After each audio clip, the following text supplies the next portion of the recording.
What's going on, everyone? Welcome into another Forward to Progress live watch along. It's Sunday Night Football, Bills and Ravens, presented by Fanduel. I'm Rob Pizzola. I will be with you for the duration of this game. And I'm going to start by letting you know I'm rooting for the Buffalo Bills here. It's not a huge bet by any stretch of the imagination, but I'm on Buffalo. Took what I thought was a good price. It's not. Let's talk about that a little bit as we get into things here.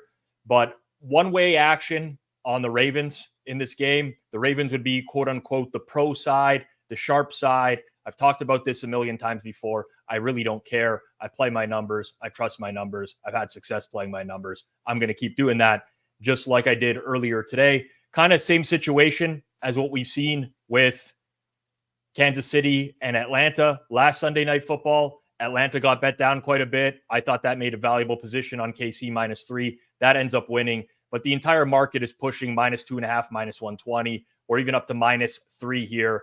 And I'm just not there. I know it's a tough spot for Buffalo. I completely get it. I just think that this number offers value on the Buffalo Bills. So that's where I'm going to be rooting tonight.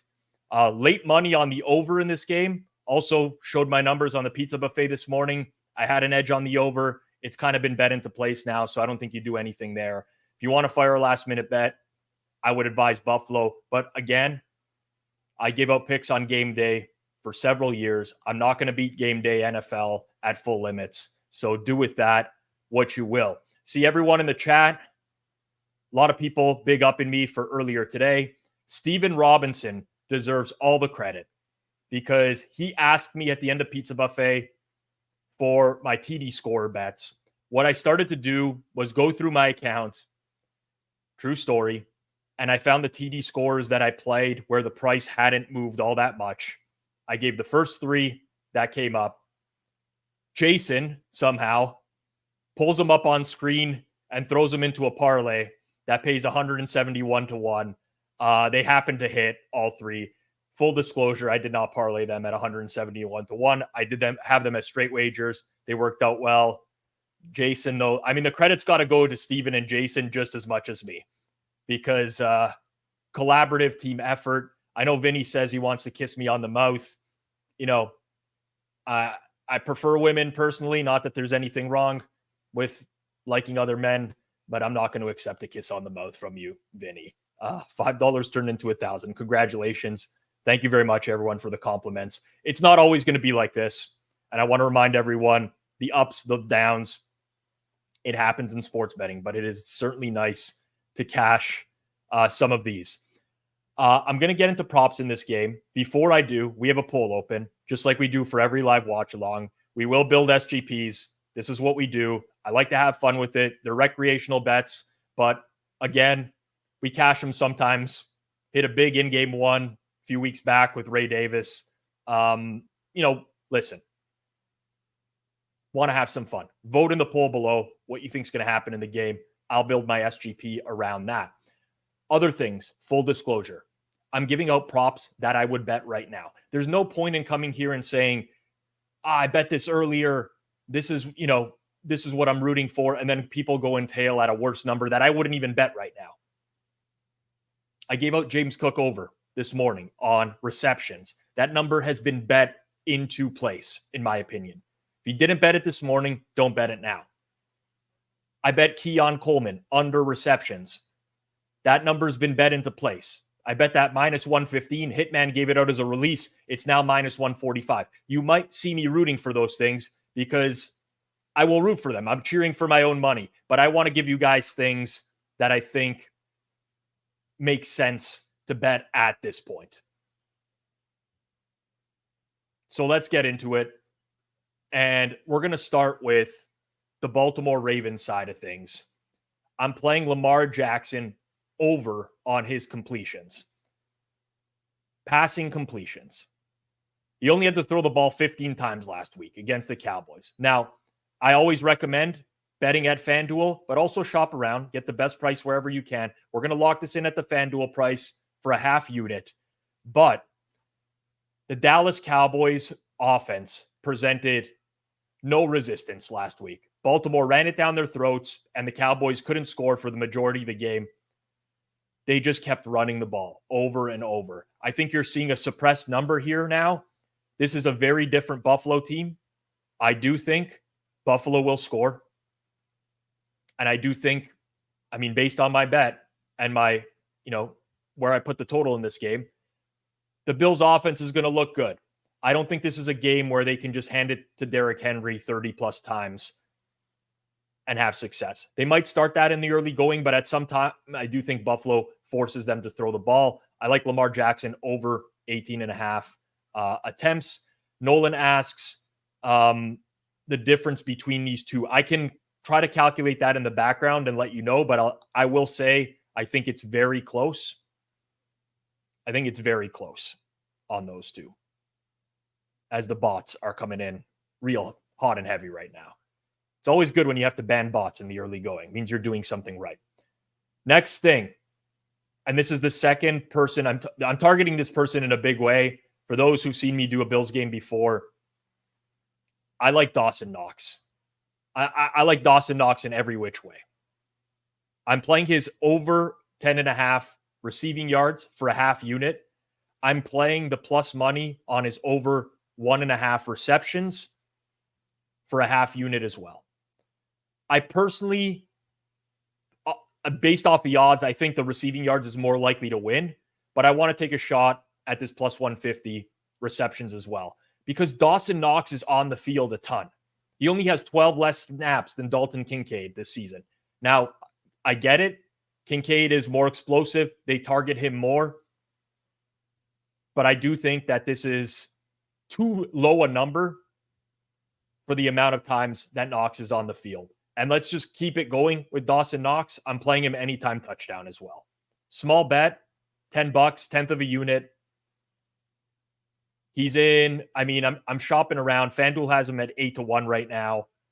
I mean, you can get other prices out there. 8-1 is pretty solid. I don't really see anything better in market. I think 8-1 is best in market right now on Dawson Knox. Play that. And on the other side of things, let's make it a double tight end game. I like Mark Andrews anytime touchdown. 3-1 range is good on Mark Andrews. There's a pretty substantial drop-off from, your top 5 guys in this game. Henry, Cook, Allen, Lamar, Zay Flowers. Mark Andrews plus 280, totally playable. We'll go 0.3 units on this as well. 0.3 units on that. That's going to be it for props for the game. Again, I don't want to give out stuff we'll find stuff in game like we always do. We know what to do. There's 3 props available at FanDuel right now. 2, as one just got smashed. 2 props available at FanDuel right now that are best in market by a mile. I'm not saying go and bet these, but I am just pointing it out. If you like Zay Flowers and you're betting him over on receiving yards, bet it at FanDuel. 50.5 is the lowest in market by a long shot. And in the long reception market, Isaiah Likely, 13.5 at FanDuel. He's pretty much listed at 15.5 everywhere else. Those are pretty good looks if you want something that's just a great price leading up to game time here. Aguilar, most receiving yards, plus 7,500. 1 in 76 times does Nelson Aguilar get the most receiving yards in this game. There's no clear runaway on the Bills. You really only have Zay Flowers. How many times does he get injured? I don't hate that. I think that's fine.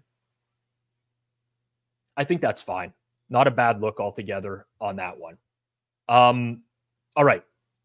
We're going to give a few more seconds for people to put their poll answers in. Make sure you vote on that poll. Make sure you like the stream down below. But before we do, I want to remind you, kick off this NFL season with a win on FanDuel, America's #1 sportsbook. You guys see we utilize FanDuel every single live watch along. Proud sponsor of Forward Progress, but also a great product. I do really like to use FanDuel. It's a great mobile app. It's very easy to navigate, especially for in-game betting. It's really solid. And right now, all customers get a profit boost every single NFL game day. You can pump up your gridiron winnings multiple times a week. Tonight, You can play an anytime touchdown score profit boost token. You could play an SGP profit boost token, or you can play a parlay profit boost token as well. They have tons of ways for you to get in on the action. You can bet money lines, spreads, player props, and more. Plus, with super simple live betting, lightning fast bet settlement, and instant withdrawals, FanDuel makes betting on the NFL easier than ever before. Visit fanduel.com/forward-progress to download FanDuel today. If you haven't checked out FanDuel, hit the link, fanduel.com/forward-progress. You must be 21 plus and present in select states, or 18 plus and present in DC. Opt-ins required. Bonus issued as non-withdrawable profit boost tokens. Restrictions apply, including token expiration. See terms for these offers at sportsbook.fanduel.com. And of course, if you have a gambling problem, call 1-800-GAMBLER or visit fanduel.com/RG. I take responsible gaming very seriously. I preach it all the time. Don't bet with money that you don't have. It's extremely important.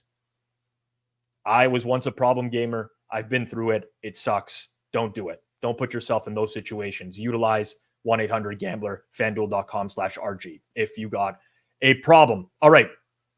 Before you know what? I'm going to have to build my SGP really quick. Jason, jump on screen really quickly. I know you built one on the Saturday show with Hitman, and you're riding high now, profiting off of my picks. Oh, so yeah. Your mic is off, and there we go. Yeah. No. We're good. Why the eyes covered?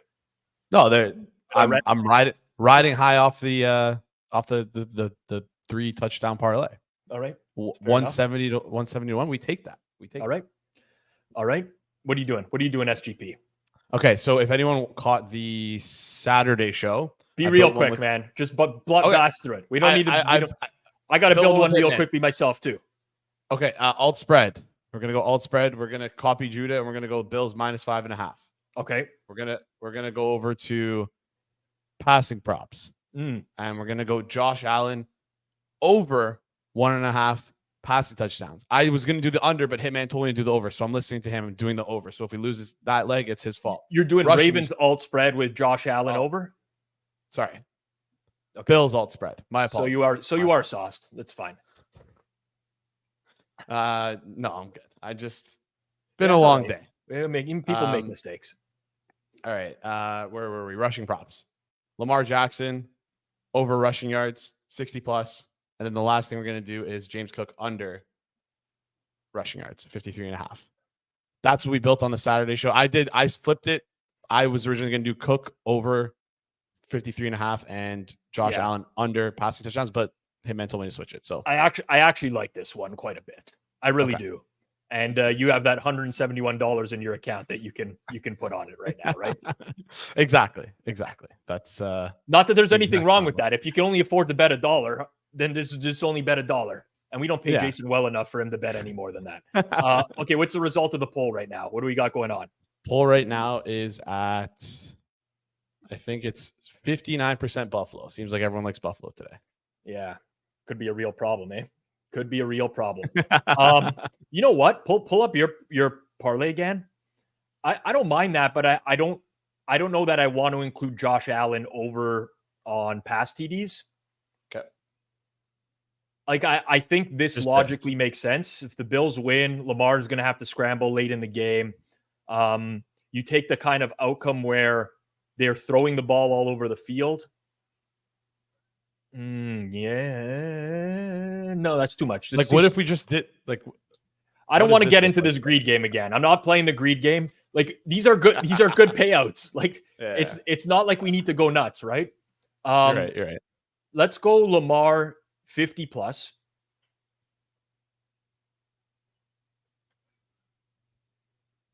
James Cook under.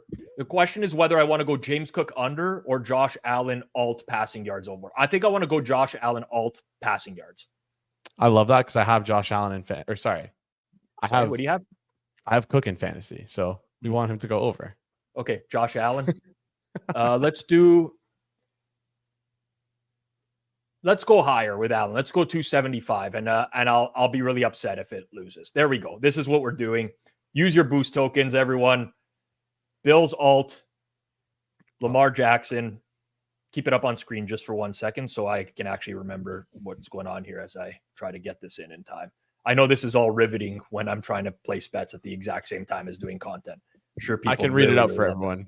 Bills -5.5. Lamar Jackson 50+ rushing yards. Josh Allen 275+ passing yards. Was it did the Bills play on Monday night? Am I losing my marbles? 2 Monday nights ago, right? Oh no, yeah. they played this Monday night. No, they played this Right? Monday Okay. night. Yeah, They played the Thursday night the previous week.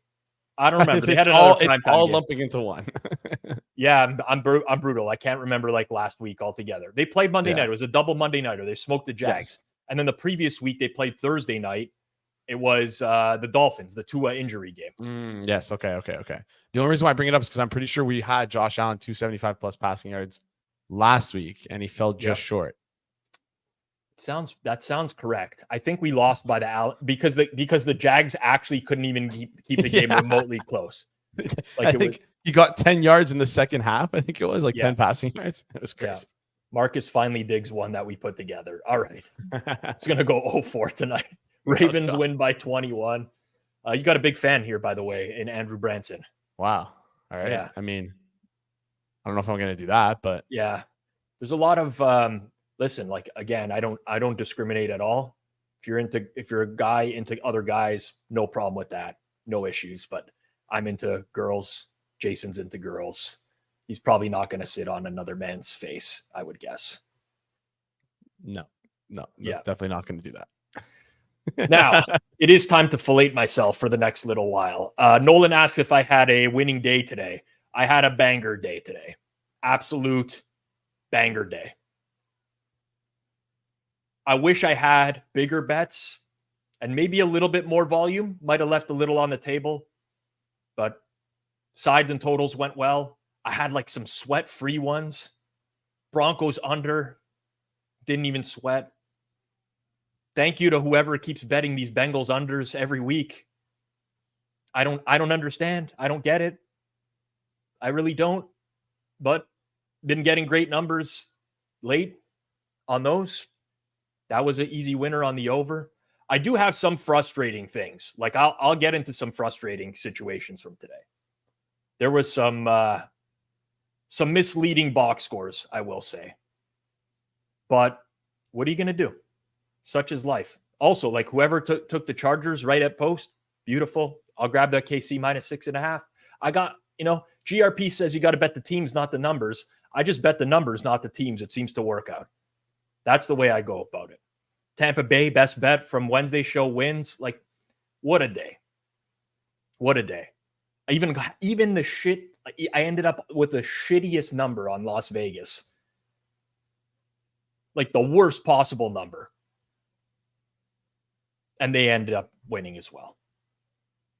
Unreal. Commanders, sweat-free wins in the NFL, they just don't happen. And that's why today was a beauty. Although, there was a few that got dicey at the end there. If Minnesota blew that, I even with a winning day, I might not have slept afterwards. Anyways, I made it enough about me for now. I'll bring in my partner in crime. I was going to say my partner in Clive. Partner in crime. It's Clive. Wow. Oh, mute. That's 0-2 on mics. 0-2 on microphones today. There we go. Sorry. I was yelling at my dog before the stream, and I didn't know when you were going to pull me on. Yeah. Good move, though. I like the way that you were thinking. You didn't want the dog to be too loud. I get it. I get it. Yeah. You had a banger day. Good for you, man. Congratulations. Yeah. I ended up on a lot of like the public sides, Yeah. Seemed to be okay. Okay. Seemed to be okay today, man. Seemed to be okay. Sometimes it's okay. Yeah, the one that cheesed me a little bit was Rams +3 because I still adamantly believe the Rams were I don't know who wants the victory lap betting the Bears today. I don't really get that, but whatever, to each their own. It's fine. It's fine. I mean, I don't know that anybody really won that game. Yeah, it was like the Rams D is really bad. It is terrible, but they didn't punt the ball until midway through the fourth quarter. Friggin' joke, I mean, man. they have probably, at least statistically speaking, the worst red zone offense I think this year. It's really, really bad. Yeah, that's a challenging one because you lose so many weapons, right? Like you lose your top 2 receivers. Yeah. And they move the ball, but they just bog down in the red zone. Well, and those 2 guys take up so much attention too. So, I mean, there's just nobody else really that's a threat. Yeah. And the running game's not great either. Like once the field compresses, it's trouble for them. Just so I know what other people are rooting for in the chat tonight, can you drop it down below, especially first touchdown scores? If you played a first touchdown score, let me know what you got in the chat because Buffalo's starting with the ball here. Play clock at 14, 13, 12, 11, 10, and they snapped it. I'm like 5 seconds ahead of you. Okay, no worries. That's what I think NBC is quicker in the US, so it's okay. Yeah. Lots of Mark Andrews first TD. We got the Simp. What's up, Clive? Kincaid, Knox. Yeah, lots of Mark Andrews. So if Mark Andrews gets first TD, that'll be a big one. I have Lamar Jackson last touchdown. Last touchdown. Ooh. Yes. I like that. I like that look. Because I do kind of see this as potentially going Bills maybe being up by 2 scores, third, fourth quarter. Yeah. And FanDuel did have the best price. Big third down already in the early going. That's going to determine how I feel about this game. And scramble. Where did he start the slide? I think he's short, but the refs are signaling that it's good. They're signaling to move it. They're going to go for it no matter what if it's short. But both side judges they both pointed for the but he's short. And then it's a matter where you of start your slide. Yeah, agreed. This should be short. It should be short. Yeah. But Allen's a big boy. I would not be surprised to see a quick sneak here, I would think. Yeah. No, I think that's the easiest, best thing to do.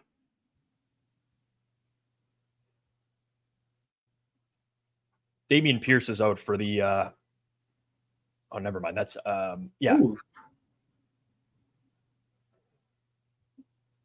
You guys might be able to get them to jump. And no need. Yeah, that was like he got like 3 yards out of that. He got like 3 yards. Last week on the show, like doing future picks or future lines. I know we talked about Cincinnati, and I know we talked about the Cleveland Raiders total that plummeted. Yeah. How else did we do? It's a good question. I don't remember. Thank you, 5.5 hole. Michael Pierce, not Dameon Pierce. Thinking fantasy football over here. Michael Pierce, nose tackle for the Ravens, is out. All right, fresh set of downs. I'm looking forward to this game. I am as well. There goes Cook. Time for producer Jason to sweat. Why? What does he have? He cooked up an SGP with under yardage. Yeah, it's gonna be one of those, man. God, I love doing these streams. I really do. Sometimes there's so much going on that I don't even know what I'm rooting for anymore. I don't know if you ever get into those situations.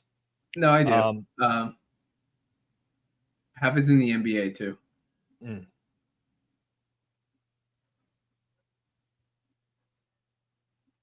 We will get into next week's games shortly here, people. Just very interested in this first drive and see how things go.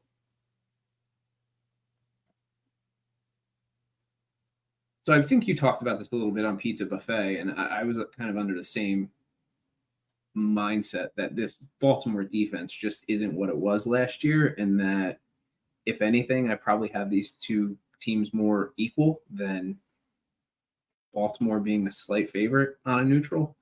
Yep. Yeah, I mean, like there is like a scheduling spot, although like the extra rest nowadays is not really worth a ton. Yeah, it's not as impactful. Yeah. Are we going again on 4th?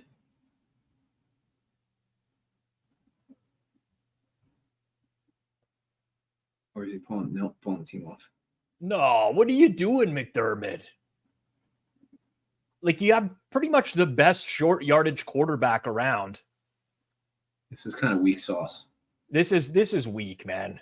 I know it's at midfield. Like, it's pretty cowardly punt. They better pin them deep here.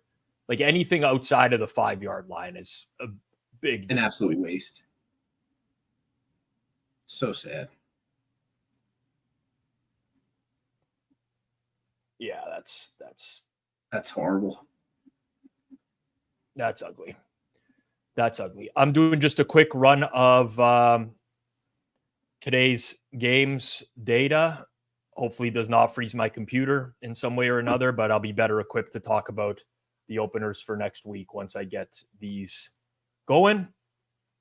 And then we can move into it. All right. I already listen, like Tom said, can't wait to hear your Raiders Browns breakdown. I want to keep this as forward looking as possible. So we'll talk about both of those teams. But yeah, like even when the Browns offense works, it doesn't work. Like Watson made some great throws today that ended up in drops. Just a disaster. It's really, really tough to watch that team. It's really tough to watch that team. It is. I mean, they're not the only offense that's really, really tough to watch either. Ooh. Yeah. Oh, dog hears something. Oh, dog is not mad. Not a fan of McDermott's punt. German Shepherd. Yeah. Come here. I'm a big fan of German Shepherds. I like big dogs. All right. Yeah, I prefer big dogs. This is the 4th German Shepherd I've had in my life. Come here. Ooh, the shots have been fired. The shots have been fired at TA. Gonna cook up an incredible. I know he watches these too, so he's seething right now. Seeing that comment, seething. I would say a couple of quarterbacks played better that were playing hard, but not better. Like they were probably D- and Fs, and they kind of went to C-, D+. Mm-hmm. He was one of them. He was okay. I don't think his stats or the output matched how well he did relative to what he's been in the past. And Caleb Williams was doing a few less stupid things, so that was nice. Yep. Justin Fields did some dumb stuff when he got behind, but he still made some plays with his legs. Yeah. I didn't get to see a lot of the Bengals-Panthers game. Oh, I watched a lot of it. Trey Hendrickson got hurt. There was like a 5-minute delay. Team crowded around him, down on one knee. That's very significant because they are already down 2 defensive linemen as well. So I saw that. Bengals offense still humming, like completely different with Jamar Chase in there. Granted, bad defense, but it was kind of like the game I expected, honestly. Cincinnati just a little bit more efficient on offense. 2 below average defenses. Carolina got like a few injuries in the linebacking core over the course of the day as well.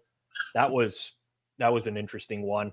I got to watch a lot of football. The one game I would say I watched almost none of was Jets Broncos, just because. Oh wow, Henry. Who's got Henry first TD? Another chalk first TD. Wow, he cashes his rushing yardage total on the first carry. 87. Wow. Very, very good score for the over right there. 12 seconds. Who has Derrick Henry under rush attempts over rush yards? Oh, that would be a good one. although you know what? It's kind of like now they'll run the ball even more. You know what I'm saying? Yeah. It's not the same as the receiving ones. It took approximately 12 seconds for McDermott to look like a complete jackass, by the way. Yeah, that's great punt. Take the ball out of your offense's hands. And offense has been humming all season. Just go. Yeah. Poor Noops. Guys, honestly, I don't know how Noops' well-being is right now because of all these chalk first touchdown scores. But if you could send him a message on Twitter, I think it's Noops _ or is it underscore Noops? Underscore Noops. Send him a message on Twitter. Just say, keep your chin up, Noops, from the Forward Progress crew, from the Nails, something like that. He had a banger of the season on first touchdowns last year. Yeah, because it wasn't every chalk. No, he was like untouched right there. Jesus. Jason, live line. We're gonna have to see a live line here. Someone asked in the chat about the analytics on fourth down. There's the fourth down bot on Twitter that you guys could check out. Computer Cowboys fourth down bot. How much money am I ready to lose on Buffalo plus 7.5 is the real question. Well, what did we have last week? Kansas City, how much were you going to lose there? And then they ended up winning. Like, it's the only 7.5 in market. The rest are 6.5. Like, pin is 6.5 minus 116. You're going through 7 for an addition. Like, that's a great price. Really good price. Money line. Like, look at Buffalo money line at FanDuel. 265. Hello. Does anybody like the under? Yeah, I don't. But I can see why someone would want to take that right away. Can I jump in and say, let's hit this 7.5? No, I'm going to say hit the 265. Seriously, 265? hit the 265. Okay. Yeah, it's a better bet, I think. Don't go nuts with it, but I'm betting the 265 right now. I'm going to lock it in on our account for a half unit. That's what you think. Well, even the 240, even 240 is good. Like these are the 7.5 is solid too. You can go any which way about it. Full disclosure, didn't get much on this. Not because I'm limited or anything, but it got popped. It got popped. Got to be quick about this. One of the challenges of doing content and betting at the same time. Do you think we should go? Do you think we should go back to guessing lines, or would you rather just pull up the lines? What's your thought on that? I haven't seen anything for next week yet, so this might be the opportune week to try to start it. I could go either way. We can do it next week. Okay, let's do this. Let's do this. In the chat, number 1, if you would rather us guess the lines. Number 1, if you want us to guess the lines. Number 2, if you want us to pull them up and react to them. I don't know if guessing the lines is still like good content anymore. I really don't. Yeah. I guess seems like people seem to think that way. Okay. Kincaid getting some early targets. At some point, we got to work these to Knox. Ooh, it's pretty split. It is pretty split. We haven't guessed in a while, so he doesn't. So some don't mind switching up. We got 1s and 2s. We got a lot of 1s and 2s. We do need a pull. We need a pull. This is a horrible suggestion by me. I'm an idiot. I apologize. Jason, we need a poll. We're putting an end time on this poll at 8:45 p.m. Eastern time, and then we will go through game by game. There's some buys next week, so we'll be able to get through the games a little bit quicker. I think next week's the first week with buys. I know the Chargers are on bye because they were talking about not bringing Herbert back. I know the Eagles are on bye because they were talking about that for injuries. Who else? Detroit and Tennessee are on bye as well. So we could do we could do the other piece too, where it's all right. We see the lines where they are now, and guess where we think they're going to close. Yeah, the problem is injuries. Yeah, I don't know. Yeah, I don't know. I feel like we were stronger on this last year. Yeah, it was different because we weren't watching the game the same way. The game was on in the background, and we weren't really talking about it. It was real. It's real hard to do this show without watching the games. Yeah.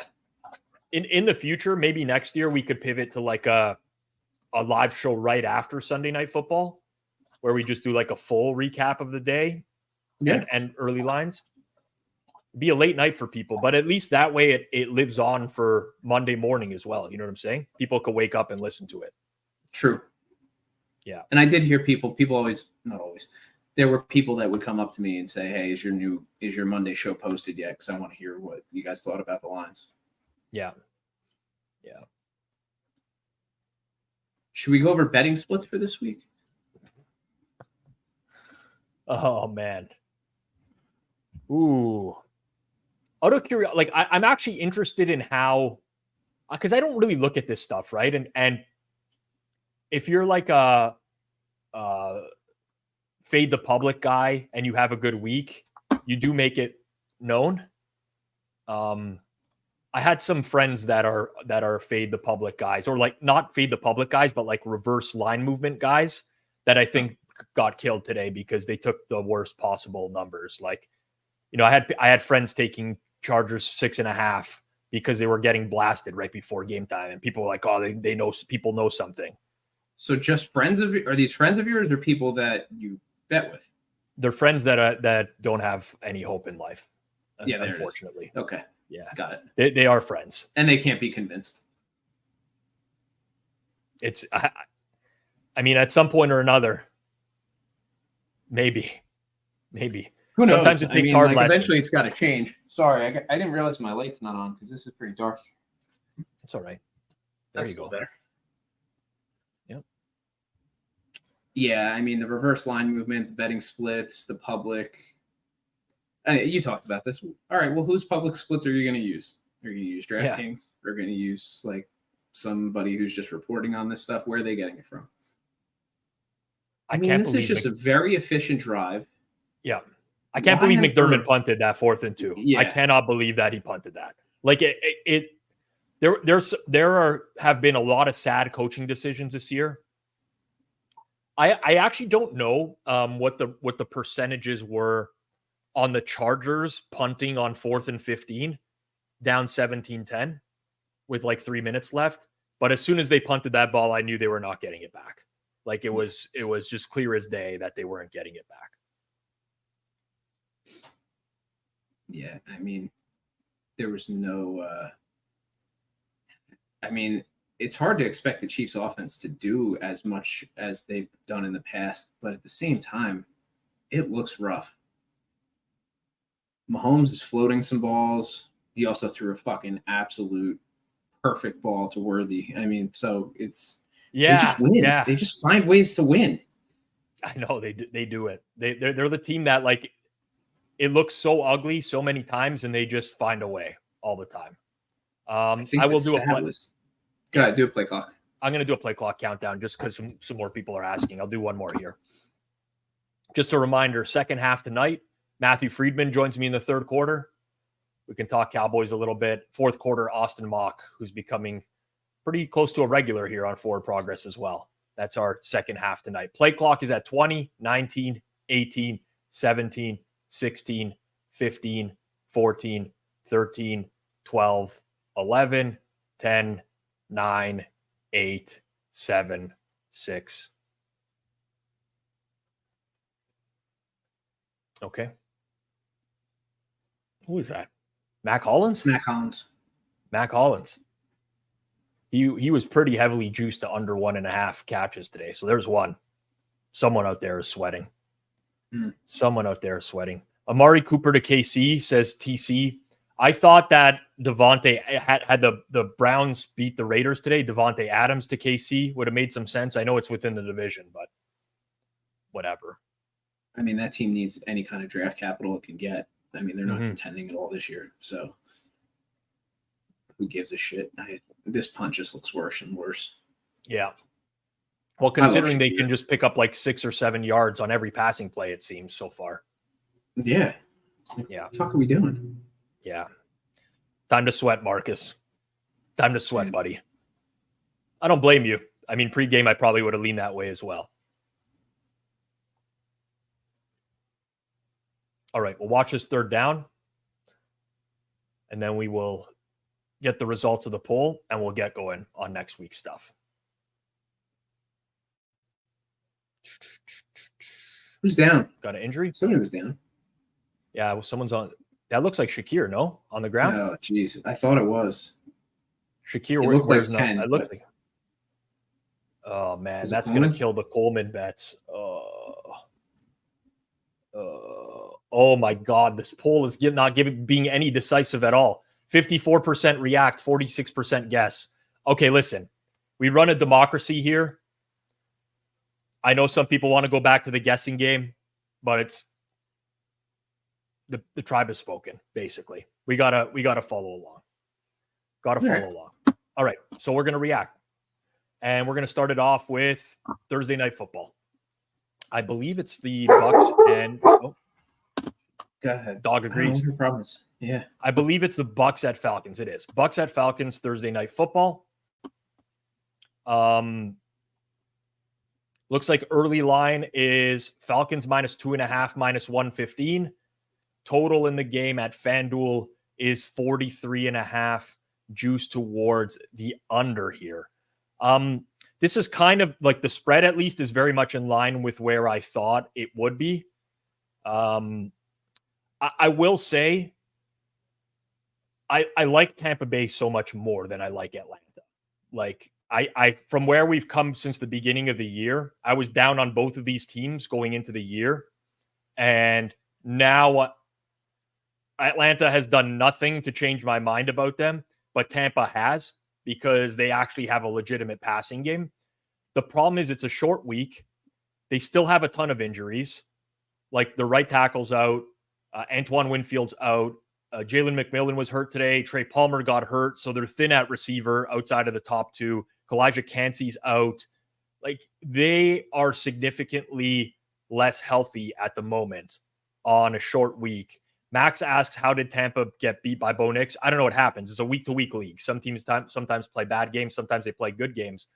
I think this is just honestly a fair number. I really do. I don't know what your thoughts were, but that seemed to me like, yeah, this is right around where it should be. Yeah, well, styles make fights too, and the way Tampa was playing against Denver, just Bo Nix got to pick and pop wherever he wanted. I think as an opener, it's fine. I probably would have said -2 Atlanta, but I mean, I don't have that strong enough opinion about it. And to your point, the injuries, Tampa still has big time offensive line issues. So, I mean, I think the total, I'm a little more, what's the word I'm looking for? A little confused on. Like, I wouldn't know what to necessarily set it here. Like, instinctively, it actually feels a little low to me, but FanDuel's got the highest number in market. So I'm in the exact same boat as you. That was the first thing, is like, I kind of think this will go up to 44, and then I'm looking around and I'm price comparing. I'm like, well, FanDuel's the only book at 43.5 right now. Everyone's at 43, 42.5. So I don't really know. Atlanta's offense today, Atlanta was a pure sham today. Like, let's call it out for what it is. Brutal passing game again. They just, I don't like almost anything about that team. New Orleans held the ball for the majority of that game. I'm kind of just struggling to think back on it and how, like, Atlanta entered the red zone one time today. I don't know how they won. I really don't know. It's just like extreme turnover. The dumbest punt return, or not punt return, the dumbest fielding of a punt inside your own 3 that you were going to fair catch anyway. And that's Rashid Shaheed. Like, he has good hands, but also, like, why is he trying to catch the ball there? I don't understand. It made no sense. I was so pissed off in the moment. Josh Allen's good. The flag in the backfield, though. Yeah, it's definitely holding. Yeah. They'll just decline it, I would guess, at this point. The muffed punt touchdown. There was the pick six that Carr threw that went like a mile into the air. Got batted or whatever. So Atlanta, a very fraudulent win. Tampa looked very good. Now, you have to put it into context because the Eagles were missing a lot. Obviously, you guys know my handicap on that game, and I felt very strongly about Tampa today. I mean, 445 net yards to the Eagles, 227. Like, just an ass whooping in that game. And it seemed like Tampa took their foot off the gas, too. I mean, like in terms of their play calling and what. But I will say, like, a lot of these blowout games, there reaches a point where the underdog starts, they accepted the penalty, so they want to knock them out of field goal range here. I don't know that I love this because it's so easy to get a first down with like yards. Or a defensive holding penalty, something stupid. I would just run a draw if I was Josh Allen here. Look, the defense is really spread out, and he is running a draw. And when they get exactly 8 and 10 yards. Yeah, so they're right back where they were. But I don't like accepting that because you have so many auto first down penalties in the NFL nowadays. And it's also Josh Allen. Yeah. Yep. I agree. Did we find out the injury? Because I have no sound on.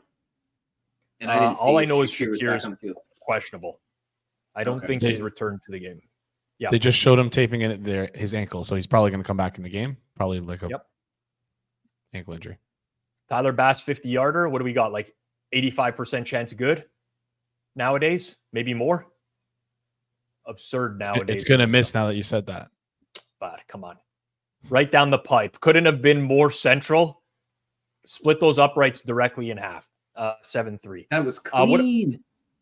What I was saying about Tampa is you get a point in a lot of these games that are blowout where the underdog starts to get back into it. Dare I say they start to pick up some momentum and you start to worry.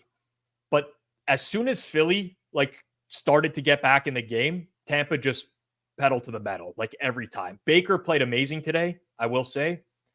He's been pretty solid so far this year. And subjectively, without running a number on the game, I'm way more likely to take Tampa than I am Atlanta. I just don't think, I don't think there's a rush at this point with where the market is shaded. I mean, it's shaded everywhere. Atlanta -2.5, -115, or at least in a lot of spots.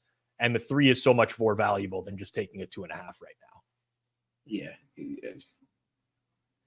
I mean, the total is weird to me. Some people would disagree with 2 being a key number nowadays, right? I was going to say, yeah. Okay. London game on Sunday. I don't like the London games because they distract me while I'm doing stuff in the morning. And also because I never want to start the day with a loser and feel like I'm chasing for the rest of the day. Just before we get into that one, do we have to admit Baker's a top 12 guy now? I would say without a doubt, I would put Baker in my top 12 personally. Yeah. I mean, he's healthy. The years that he was terrible, he was dealing with a shoulder injury. He slings it. And he still will take a few too many sacks, but a lot of that's O-line protection. I like Baker quite a bit, honestly. I'd much rather have Baker in this game than Kirk Cousins this year, what we've seen out of these quarterbacks. Yeah, I think so too. Who would I not want? Who would I take over Baker? And I guess it's dependent on situation too. I mean, the obvious ones are, Mahomes, Herbert, Allen. But then when you get to Darnold, Purdy, I like Burrow more than some people do. But I also think that's part of an offensive fit and the weapons that he has. So to be fair, there's some good stuff there. I believe Baker would run the Vikings offense more efficiently than Darnold. And I think he would run the 49ers offense more efficiently than Purdy. Personally. I think so too. I think you have he's more got negative some outcomes. Serious arm strength, man. He can put it into tight windows right now. The touchdown he threw, I think it was to Otten. Was it to Otten or was it to? There was one to Trey Palmer. Palmer. Trey Palmer. That's the one. Yeah. Just an absolute seed, a beautiful ball. Tough. But the 2 weeks before, he didn't look great. And I know part of that's offensive line problems, but at the same time, I know when he gets into those situations, that's where it gets ugly. But there's a wide range on those mid-tier guys. It's not even just the mid-tier guys. Look at the bad games Mahomes plays. He looks terrible in some of those bad games. That's true. Yeah. He just finds a way to win every fucking game. And yeah. I'm a fan of Baker. I would say that he's probably one of the more underrated quarterbacks in the league. A great contract. I yeah. think he's 33 million, something like that. For 3 years. Good for him. Okay, let's keep it moving here. Little play action. Little outside thing to Zay Flowers. I'm gonna be very, very distracted. There's some missed tackles. Buffalo had been very good at not missing tackles this year. London game, Sunday morning. It is the Vikings and the Jets. I imagine there's going to be a pretty heavy adjustment from whatever look ahead had the Jets favored. There's absolutely no way that they can be favored at this point, in my opinion. And let's take a look here at Fanduel. And you can't keep grading Minnesota as a below average team, because even into this week, the market had them as below average. Yeah, it's time to, like, the Minnesota priors need to be dumped in the garbage. They need to be like burned at the stake. As do the Jets' expectations too, because to have them above average this week, I couldn't pull the trigger on Denver, but I really didn't have a lot of interest in putting money on the Jets today. Yeah. Well, Jets would have cost some people some teasers, but yeah, like, this is the unpredictable market ratings. Was this heading into today? This is not. Minnesota is a top 10 team right now. It's not even close. Like, Dallas at 10th. Are you joking me? Pittsburgh 8th. Thanks for coming out. Minnesota will be jumping up there. So the question now is whether or not this is too much of an adjustment, right? Because Minnesota is now favored. Total in the game 41.5. I think just based off of just based off of play this year alone, I don't know what else Minnesota has to do right now to be taken seriously. They beat San Fran. They beat Houston. They beat Green Bay. Okay, week 1 was the Giants, and everyone was like, I don't know if Minnesota. They're really well coached. They run a very efficient offense. The real question is this like their high point or not, or are they only going to continue at this rate? And my opinion is that I get where people will be coming from with this game, right? I get that you're going to get, well, buy low on the Jets, sell high on Minnesota. But I don't know that you're selling high on Minnesota. Like, I just think that they are that good. It was another good game from Darnold. All this Green Bay, like, if you look at the yardage numbers from this game, all this Green Bay stuff was garbage time. Yeah, the game, I know. Like, it was 28-0 in this game, Minnesota on the road. So I don't know where I'm at here just yet. I do think there's going to be market interest in the Jets. I do, and I think it's unfounded. Like if I were to adjust, and this is just really pretty much off the top of my head, Jets are probably a -1, and the Vikings are near a 2. Like, at this point, when you look at the other teams, like, in that unpredictable thing and where you kind of place them, I mean, what else does Minnesota have to show? What other offense do they have to stop? They did well against the 49ers. Maybe they didn't win the game by every metrics. They were a little bit fortunate there, but I mean, the 49ers are one of the best teams in football. Right. They deserve to be in that, top 8 tier probably. Yeah, like, what is the weakness of the Vikings team right now? You're hoping that Darnold's no good. That's what exactly. That like, Sam Darnold has played really well. He is the weakness. If you can't get to Darnold, which right now is a real problem because the tackles are really strong, he can get the ball. He has receivers that win off the line of scrimmage. Justin Jefferson, Jordan Addison. He can toss it up to these guys. Like, I guess this is another one. James said it. I need to see how Minnesota handles playing from behind. That's fair, because there's some teams that, that was with Pittsburgh today, although we could have predicted that.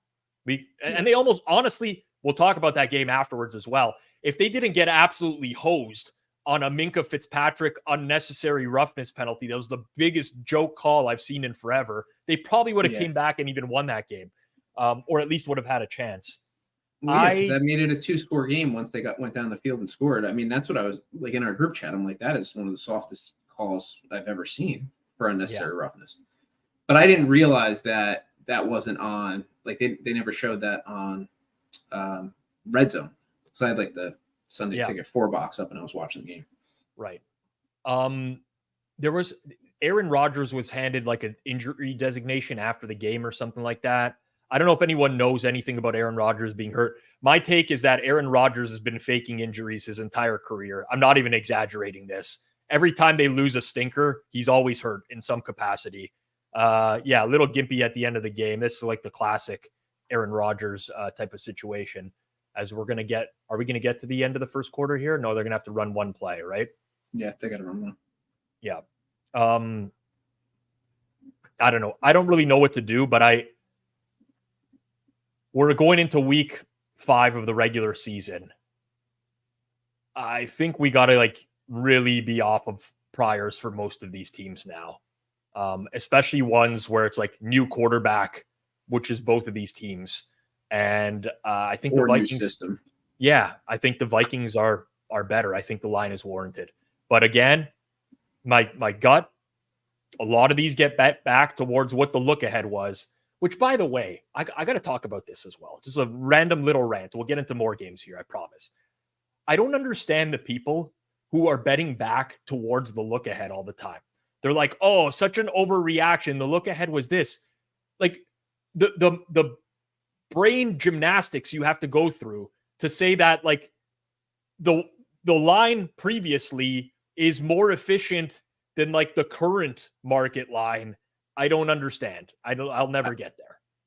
No, I don't get that either, especially, and I feel like you see it with quarterbacks who are on the downturn of their career more often than not.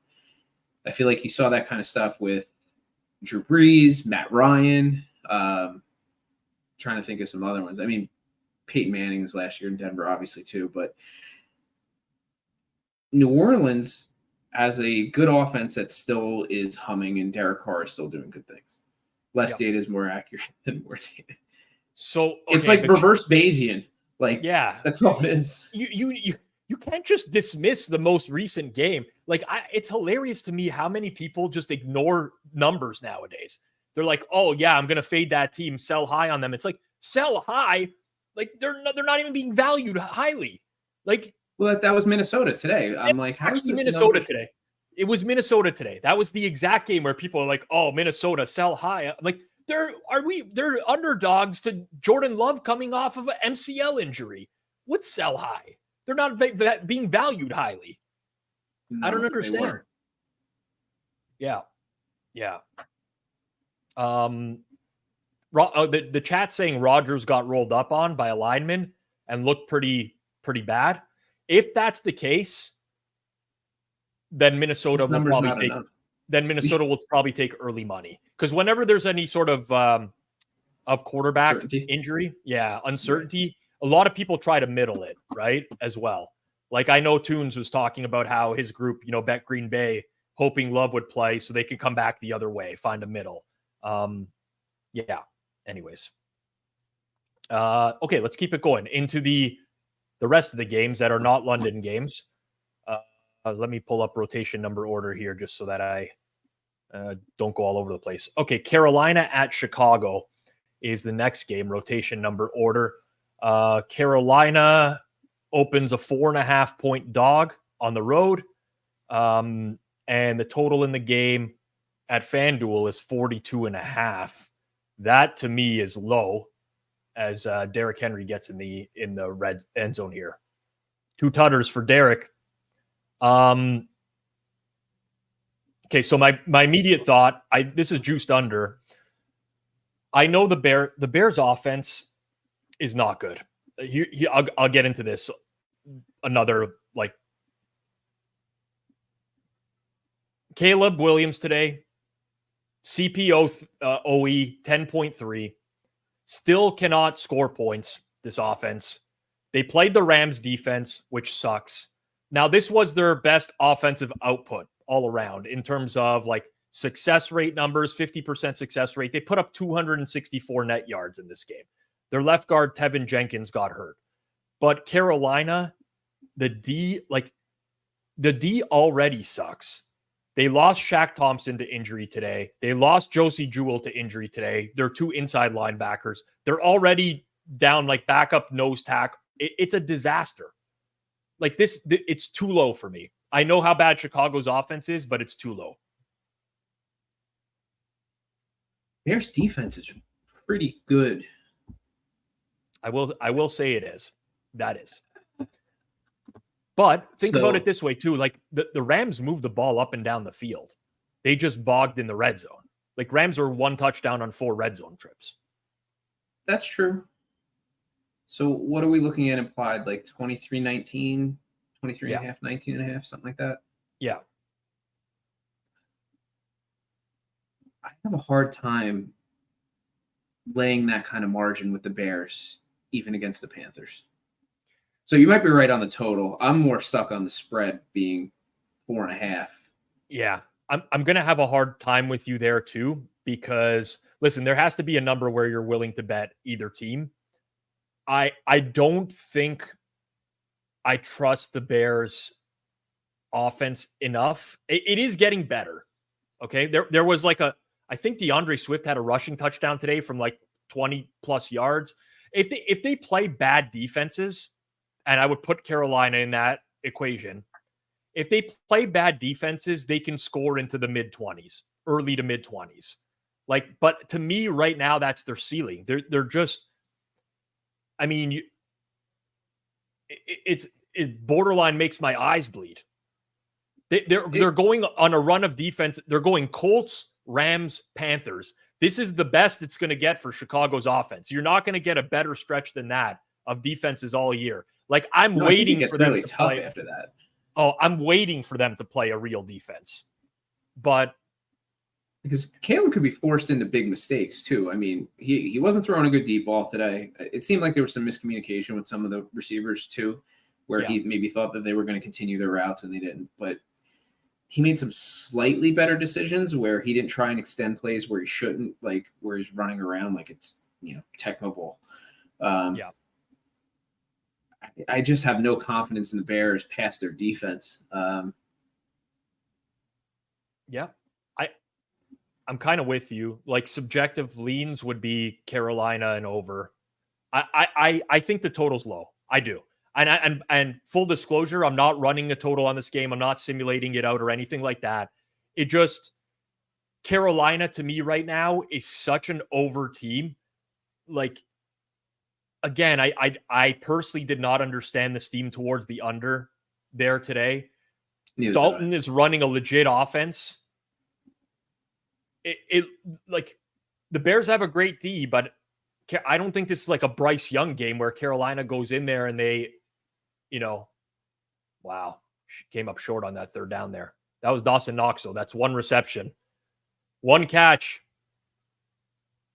All right, McDermott, you got to go here, right? Like, come on, man. What are you doing, McDermott, if you're going to take the unit off the field? I don't get it. I don't get it. Really, honestly, Baltimore does look really good right now. They have a pretty good game plan for this Bills offense. This is terrible. This what is are like you doing? This is embarrassing. Yeah. I mean, there'll be a lot of rigged tweets going out on Twitter right now. Fire up the surrender index. I love that. Fire it up. Like, what a terror. Like, you have they've punted on 4th and 2 and 4th and 1 with Josh Allen. I don't get it. What more do you want? Like, yeah. And what do you like? You're already down 11. Yeah. Yeah. We'll have to wait to see how high this one gets, because Baltimore is the classic blow it team.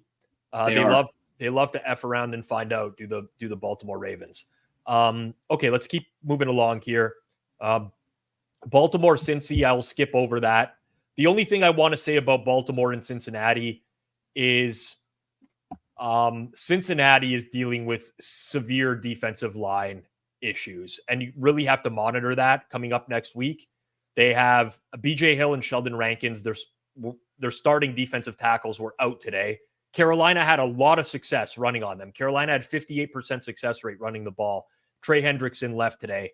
That could be either a Ravens or an over game, depending on where this opens. But you got to really monitor Cincy's injuries on defense. Buffalo, Houston, the same thing. Going to pass over it right now because these games will have an impact on that. Houston does not look good. I was going there. Houston does not look good. Something is Laramie Tunsil, their left tackle, got hurt today. Tank Dell was obviously missing. Joe Mixon's still out. This team, I talked about this last year, and people, not everyone, I don't want to lump all these people in together, but people thought I was insane when I was like, D'Amico Ryans is not my kind of guy. And it might not be just D'Amico Ryans, but you're the head coach. Have a conversation with your offensive coordinator, Bobby Slowick. these first down play runs are just an absolute waste for this team. Like, they are behind the ball.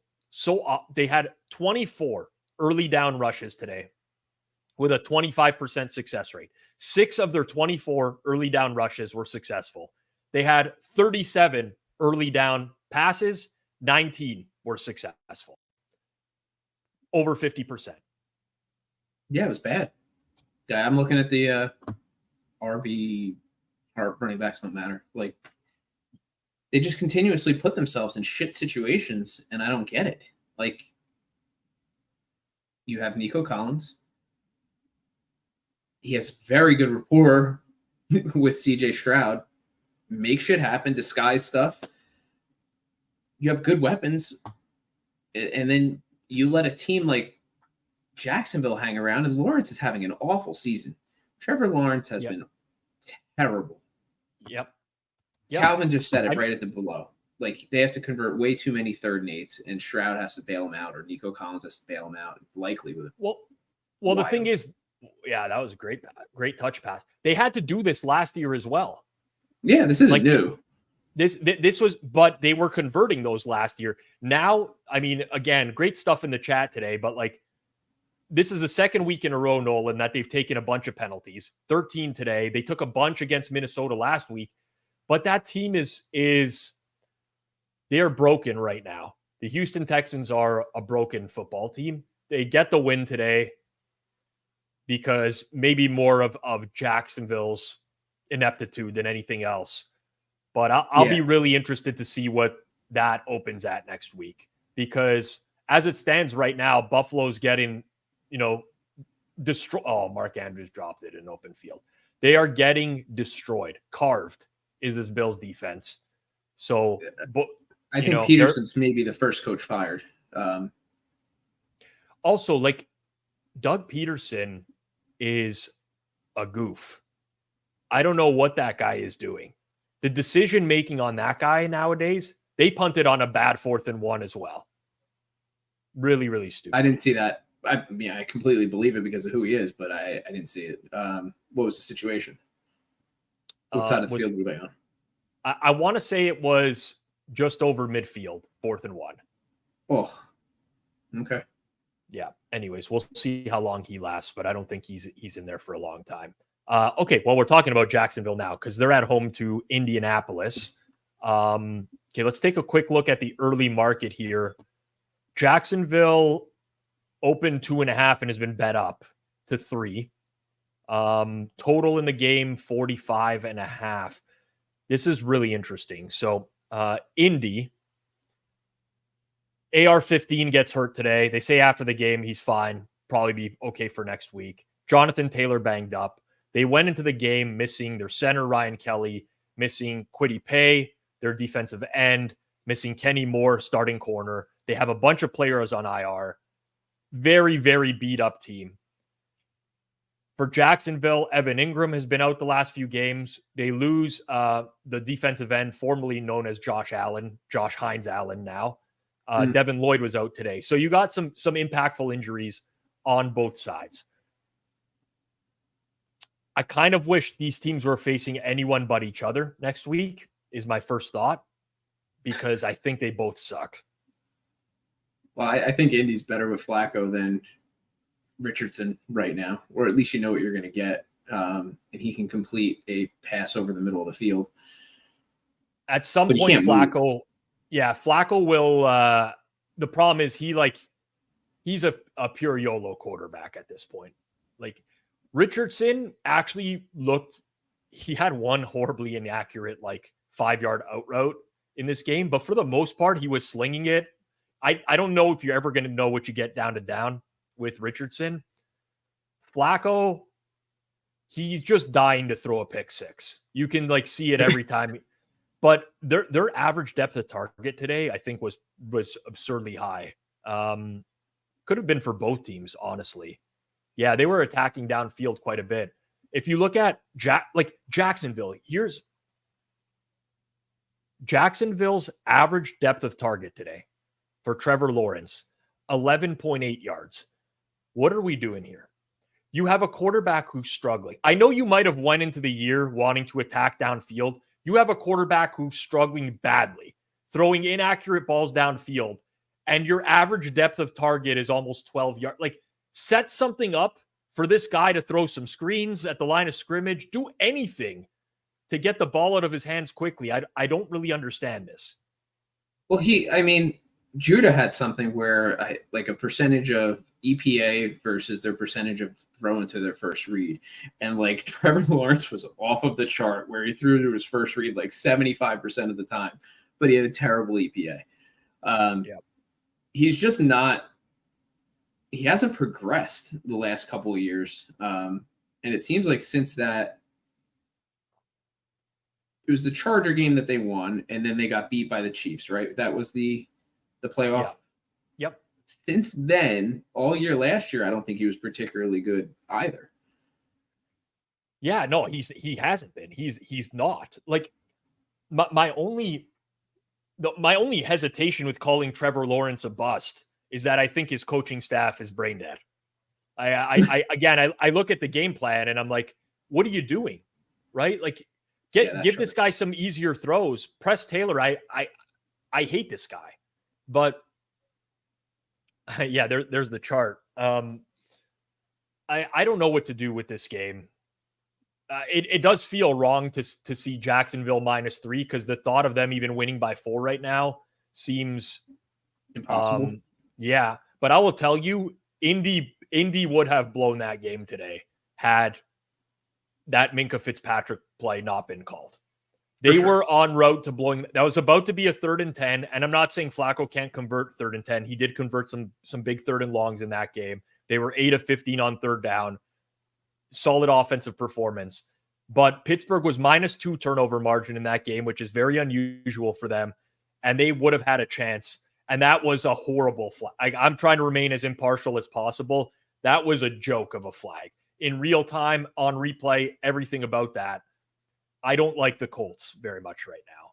Where they do have a big edge in this game is their coach actually is not brain dead. He does some brain dead shit too, but he's less brain dead. Yeah.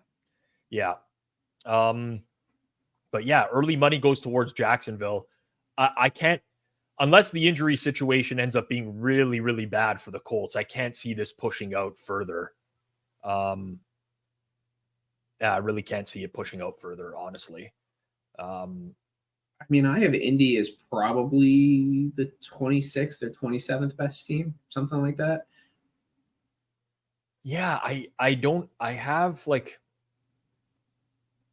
know what to do with the Colts because there's quite a wide range on what they can be, but they don't impress me at all.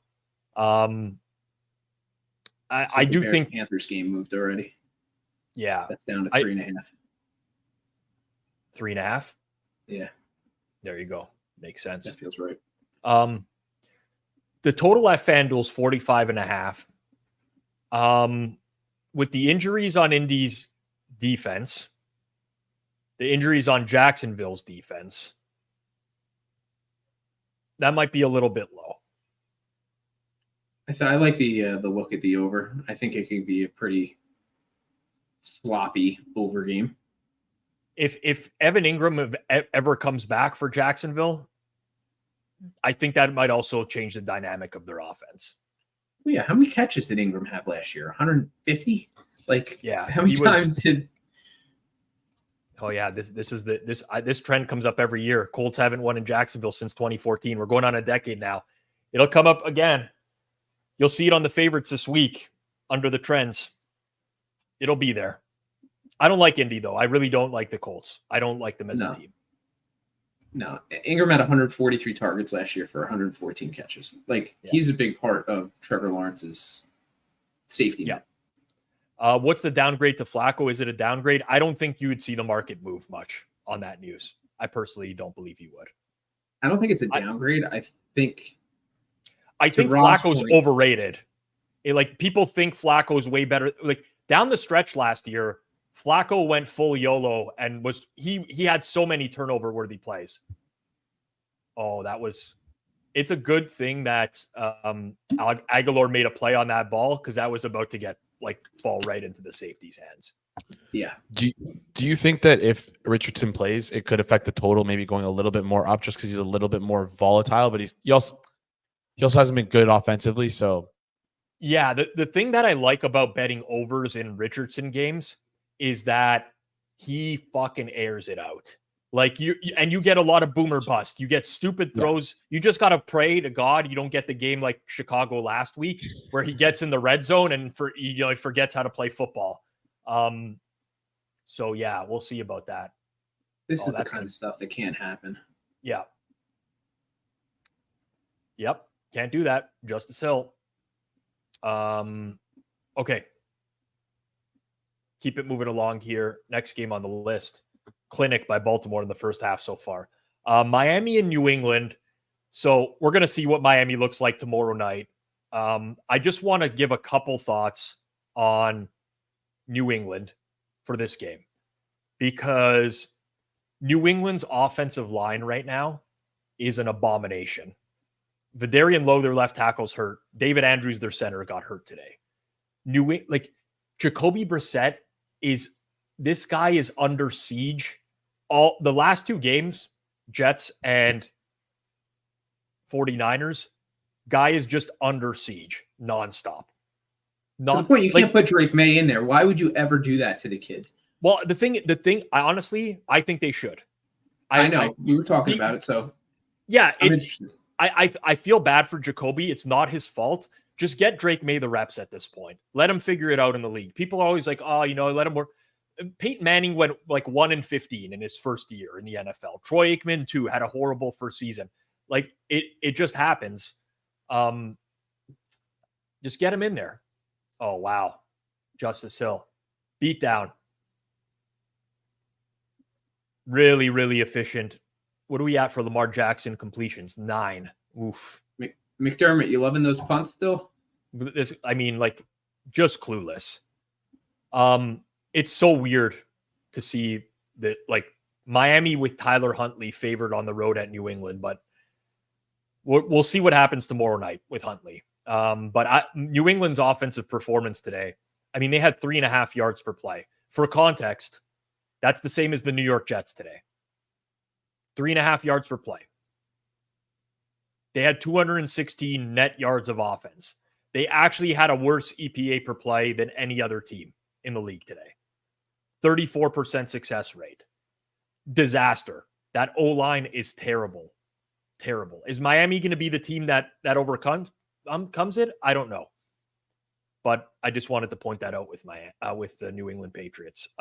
We talked about New England last week as a team that you thought you might see an edge on if it stayed at 10.5. Did you end up seeing that edge, or did you stay off of it? Well, so admittedly, the number I showed on Pizza Buffet, I talked about this morning.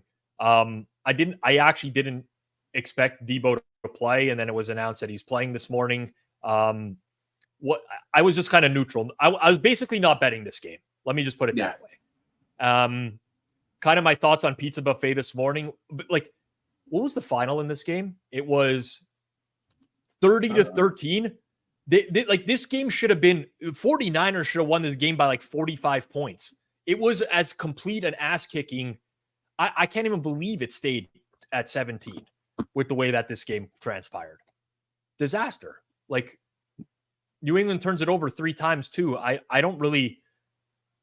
at a loss for how this game finished 17 points. Yeah. I don't know. All right. Keep it moving here. Next game on the list is the Browns at the Commanders. Okay, we're going to have a very interesting discussion, I think, about this game. Early line for this one. Why can I not see it? There we go. Fanduel is Washington -3, -120, which is pretty much in line with market. Actually, a lot of books are at 3.5 right now.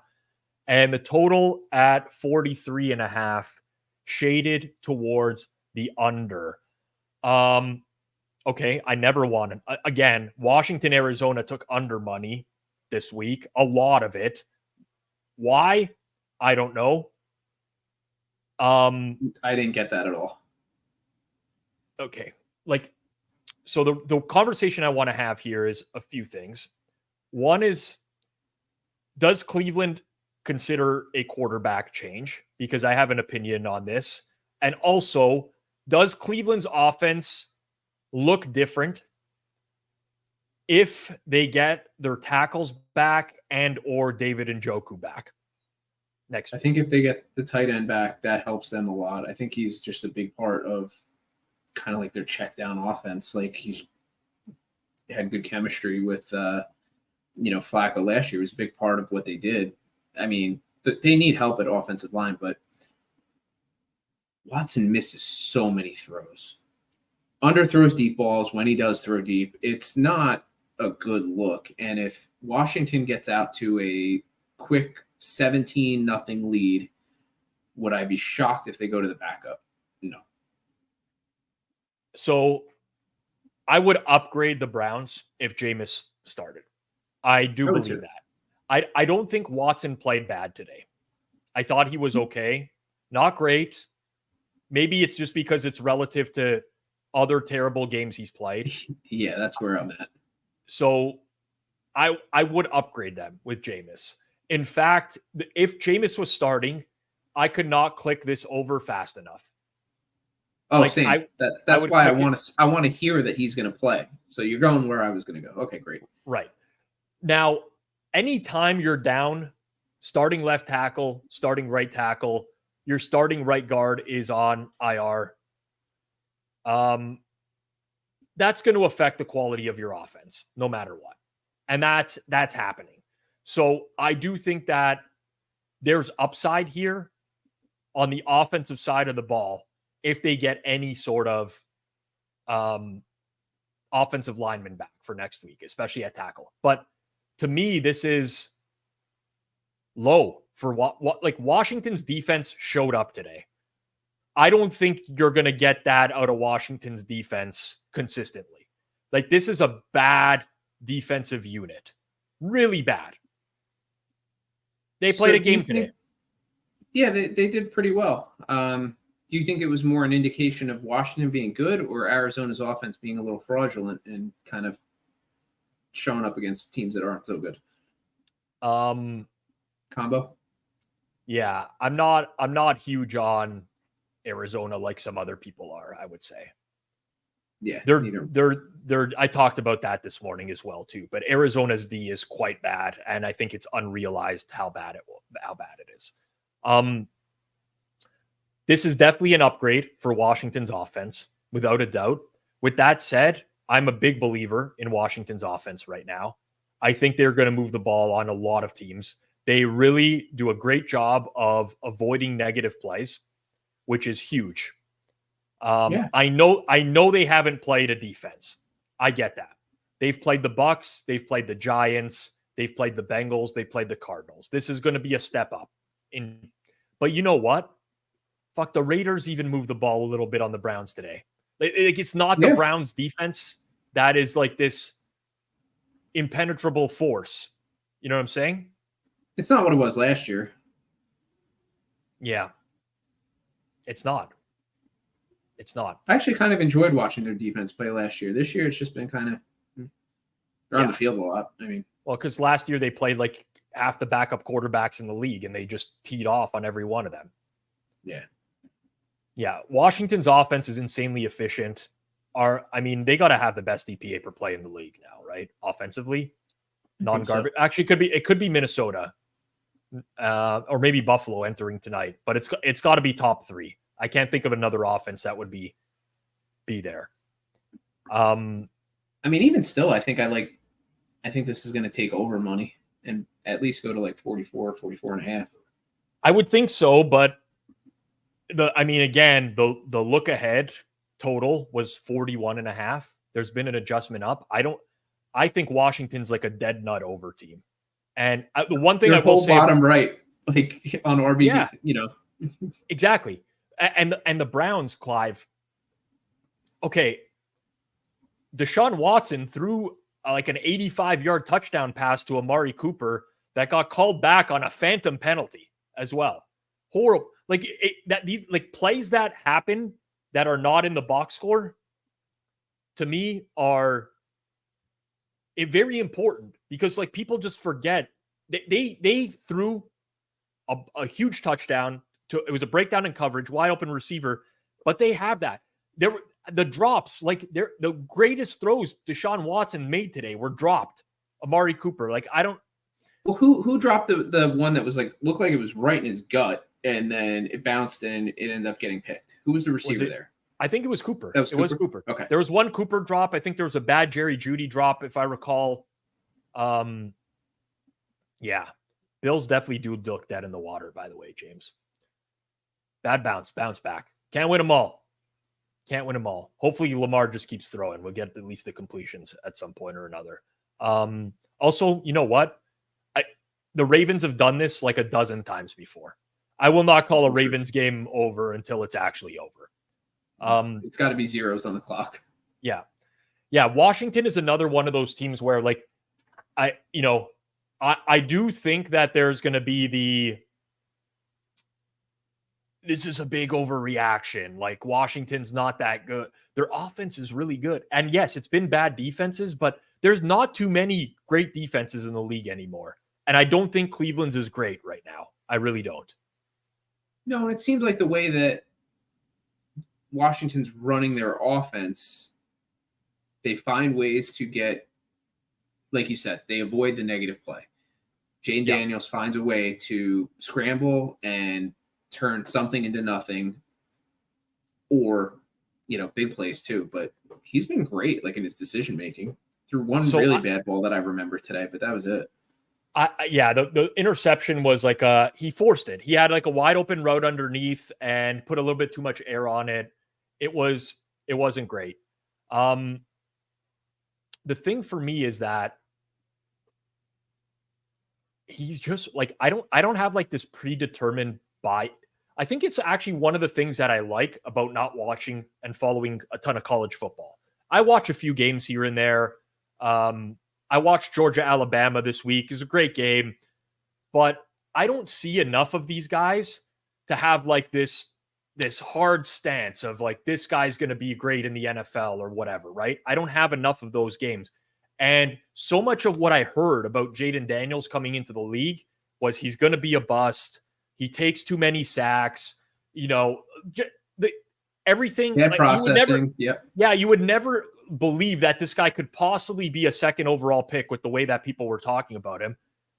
He looks so good. He makes great decisions. He's very accurate. He does not look like a rookie in the pocket. I don't know. That's going to be a real challenge for the Browns. Yep. Do we want to bring up those Browns uniforms? I don't. They were putrid. I hate those Browns unis. Hate it. Not particularly. Yeah. Okay, so side in this game is 3. What was out of curiosity? Okay, look ahead was like Cleveland -1.5. Yeah, that's just a bad like look ahead number. Yeah, Cleveland sucks. I mean, what more do we have to see out of Cleveland to determine that they suck? They just lost to the Raiders without Max Crosby and Devontae Adams. Well, that's the whole thing. It's another team that people are on priors from last year with their defense being as good as it was and their offense being whatever, and they were able to compete. They're probably 20-21 in my rank of teams now. They didn't move much off it this week. Like, nothing really changed, but I had them a little bit lower than market to begin with. They got basically smoked at home by the Giants. They got smoked at home by Dallas. You could say the win against Jacksonville was undeserving, but whatever. They lost to the Raiders. Like, they're not good. They're not a good football team. No, and it's not just, Watson's been terrible, but the Ravens are just getting whatever they want. Oh, everyone's this is a clinic. This is like you can't just say it all comes down to coaching, because you got to make the throws. If you're Henry, you got to find the hole. But this is like a really well executed game plan right here. Yeah. Like the way that they're stretching the field, it's electric, this offense. Todd Monken really calling a good game right now. Calling a really good game. Oh, that was a pretty bad hold. All right, they're calling it. Yeah, the 94 got held pretty badly there. The Commanders took a lot of money this week, which was notable as well. They were like a public underdog, and they were getting money. I think that there is some like momentum in the market for the Commanders. There is. The total thing still, though, it really surprised the hell out of me today that one went down from opening. Yeah. I mean, what did that open at? 50.5, and that closed 50. 48? Yeah, I can tell you from years of betting NFL that 90% of these totals that start with a 5 get bet towards the under. I don't know what it is. I don't know if it's just one group. I don't know. But I don't think that I want anything to do with the Washington Commanders under at all. Even with a bad offense like Cleveland. Even with a bad offense. That's a fumble. That's out. That's Maybe a little changer. Hope. Come on, that Buffalo. is the game changer. What's Buffalo live line right now? That's this might be the time. Okay, plus 900, 15.5. Wow, lots of teasers getting blown up today. Let me just take a quick look here. I mean, 900 borderline, I think, with what my numbers have right now. Pretty close. Do you have the Ravens factored into that? That's true. That's true. Should this be like 750? It is so Ravens to just like completely dominate a half like this, and then Buffalo to go down the field and score a touchdown and be back in the game. Like, it feels so Ravens. I don't know. I know. I just want to watch the second half. That's what I want to, because I was hoping for a better game, obviously. Yeah. That's so Raven. There we go. Thank you, Jason. Appreciate you, my man. Let's get to as many. Let's try to rapid fire through some of these games. Okay, Las Vegas at Denver. Oh God, Denver clean injury. Denver clean injury report today. Las Vegas, no Max Crosby, no Devontae Adams, no right tackle Thayer Munford. The right guard Dylan Parham got injured in this game as well. FanDuel number is Denver minus 1.5, favorite at home. Total is 36.5. Okay, quick thoughts. First reaction to this is I kind of want to bet Denver. Okay. Makes me want to bet up. Raiders teasers. Yeah, I mean, I totally get that. The Denver offense today was unspeakably bad. Like, I'm so happy I didn't get to see a lot of that game. I didn't see much of it. Had 186 net yards, 3.3 yards per play. Somehow Bo Nix didn't take a sack in the game, and they still couldn't do anything. Their run game was okay. They had a 50% success rate running the ball. They were positive EPA. Nix did nothing. The Raiders, talked about them a little bit. I mean, I'm not changing my opinion of the Raiders because of this game. I think it was just as much Cleveland's self-inflicted wounds. I guess if there was ever a game to not bet, this might be one of them. But I think Denver's defense is really good. Like, I'm willing to admit that I was very wrong about that defense. So where would you put them? Like, they're good. Like, top half defense. Let me just quickly so Denver's played Seattle, Pittsburgh, Tampa Bay, Jets. You would say Jets are above average offense. Tampa Bay probably above average. Seattle week 1, certainly above average. Pittsburgh, okay, is maybe your downside. But like efficiency-wise, that's a great D right now. What they've put up EPA-wise and success rate-wise, like you adjust that EPA and success rate for quality of competition. They have been a top 5 defense in the league this year. I'm not saying that they will be going forwards, but like this is not going to be a scary test for them in the Raiders offense. No, I mean, there's only a couple other teams that are better than them from a defensive EPA standpoint. Chargers, Minnesota, Seattle. That's it. Like, how much better is the Raiders offense than the Broncos offense? Let's be real. Especially if Devontae Adams doesn't play. And they're missing a right tackle and a right guard for this game. I mean, marginal. Like, marginally better. Yeah. And that's only... Yeah, maybe they're not better. Maybe they're really not that much better. Can't run the ball. I like you can't throw it downfield without Adams. Agreed.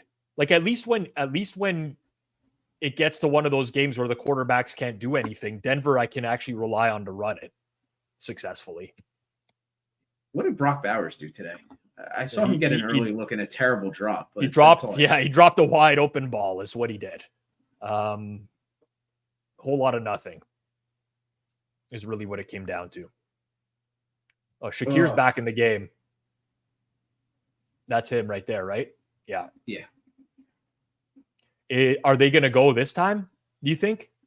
Please don't punt. Like this cannot. Like, have you not learned? Yeah. At this point, like, just accept. If you don't get it, accept the loss. You have to get 18 more points than your opponent to tie the game. Go for it. You have the biggest quarterback. Man, this total. Figure it out. Go for it. 36.5. I'm not betting over on 36.5. No, I don't think it's high enough. Or I'm sorry, I mean, I don't think it's low enough. Yeah, you might be right. Like, I'm thinking like an 18-15 game. 18. Oof. Arizona at San Francisco next week. FanDuel is currently -7.5, -105, San Fran. And total in the game, 49.5, juiced to the under. That feels too high. The total or the spread? The total. So Suma was talking about this all week, but he was of the opinion that the loss of Trey McBride for the Arizona offense is going to be very significant. And it looked very significant today. Kyler Murray was not himself. They couldn't get anything going. I don't know if McBride is back next week, but here's what I do know. Fred Warner got hurt today. Jordan Elliott on their D-line got hurt. They have injuries on the D-line. They lost Eric Armstead in the offseason. The D-line was pretty thin for them. They put Javon Hargrave on IR this week as well.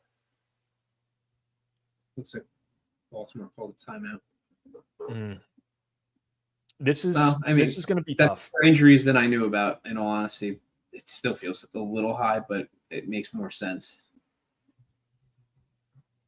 San Fran's now back to the full complement of weapons, too. Minus McCaffrey. Minus McCaffrey.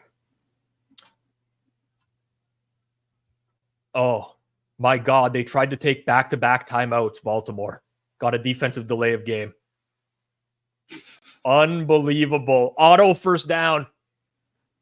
What's the number right now? Harbaugh tried to take another timeout. Oh, my God. That is so... Grab that plus 900. The funny thing was he realized it right away and then just turned to another coach and started yelling at him like, oh, man, that's Why funny. did you let me do that? Like that kind of thing? No, I think it was like probably that I couldn't tell who he was yelling at. My assumption is that it was the DC, Zachary Orr, and he was kind of saying something like, "Oh, you got the wrong defense out there," or something like that. That was such a funny moment. That is so Ravens right there. Let's go Buffalo. That's so Ravens. I like the downfield shot. That was Matt Collins. Looked like he was being held up there a little bit. Yeah. I don't actually have a strong opinion, like a first gut feel on San Fran, Arizona. I don't. Your feeling was towards under. I think this is kind of fine. San Fran had like I said, like a sneaky, misleading final score today where they won by 17, but they played a game where they should have won by 40. So what I think I would have interest in if this number stays around the same would probably be, Keon, catch the ball. Would be a San Francisco team total over. I would have interest in that for sure. Interesting. Choppy audio, both audios. That's really weird. We're gonna try to decipher this in real time. Nothing has changed on our end. My audio. Oh, it looks fine to me right now. So, okay. Is it laggy? Like, is it internet? Choppy, everything. Audio's fixed. We're good. We're back. Okay. I think we're back. One if we're back. One if we're good. One if we're good. Two if we're no good. I'll tell you, two no good is this Buffalo offense right now. That's a no good. Okay. Don't know what the hell happened there. We're back. We'll just blame it on producer Jason. Probably loaded up some sort of Pornhub stream in the background or something like that. Momentarily delayed everything. All right. Killed the bandwidth. Just did something. What a jerk. Green Bay at the LA Rams. Green Bay opens 3.5-point favorite on the road. Total in the game, 46.5, juice towards the over. I have an immediate thought on this. Over? Is this a Green Bay get right game? My immediate thought is we are going to see 1 million points in this game. Yes, I agree. Christian Watson got hurt for Green Bay today. That has to be pointed out, although they're pretty deep at receiver now, and they've been out without Watson for forever. These guys always getting injured. Jair Alexander was out this week, kind of a late announcement, so I imagine he'll be back next week. Cooper Kupp's not on IR. I think it would still be early, though, for him to be... I heard this week and another week expected at least to be out. Yeah.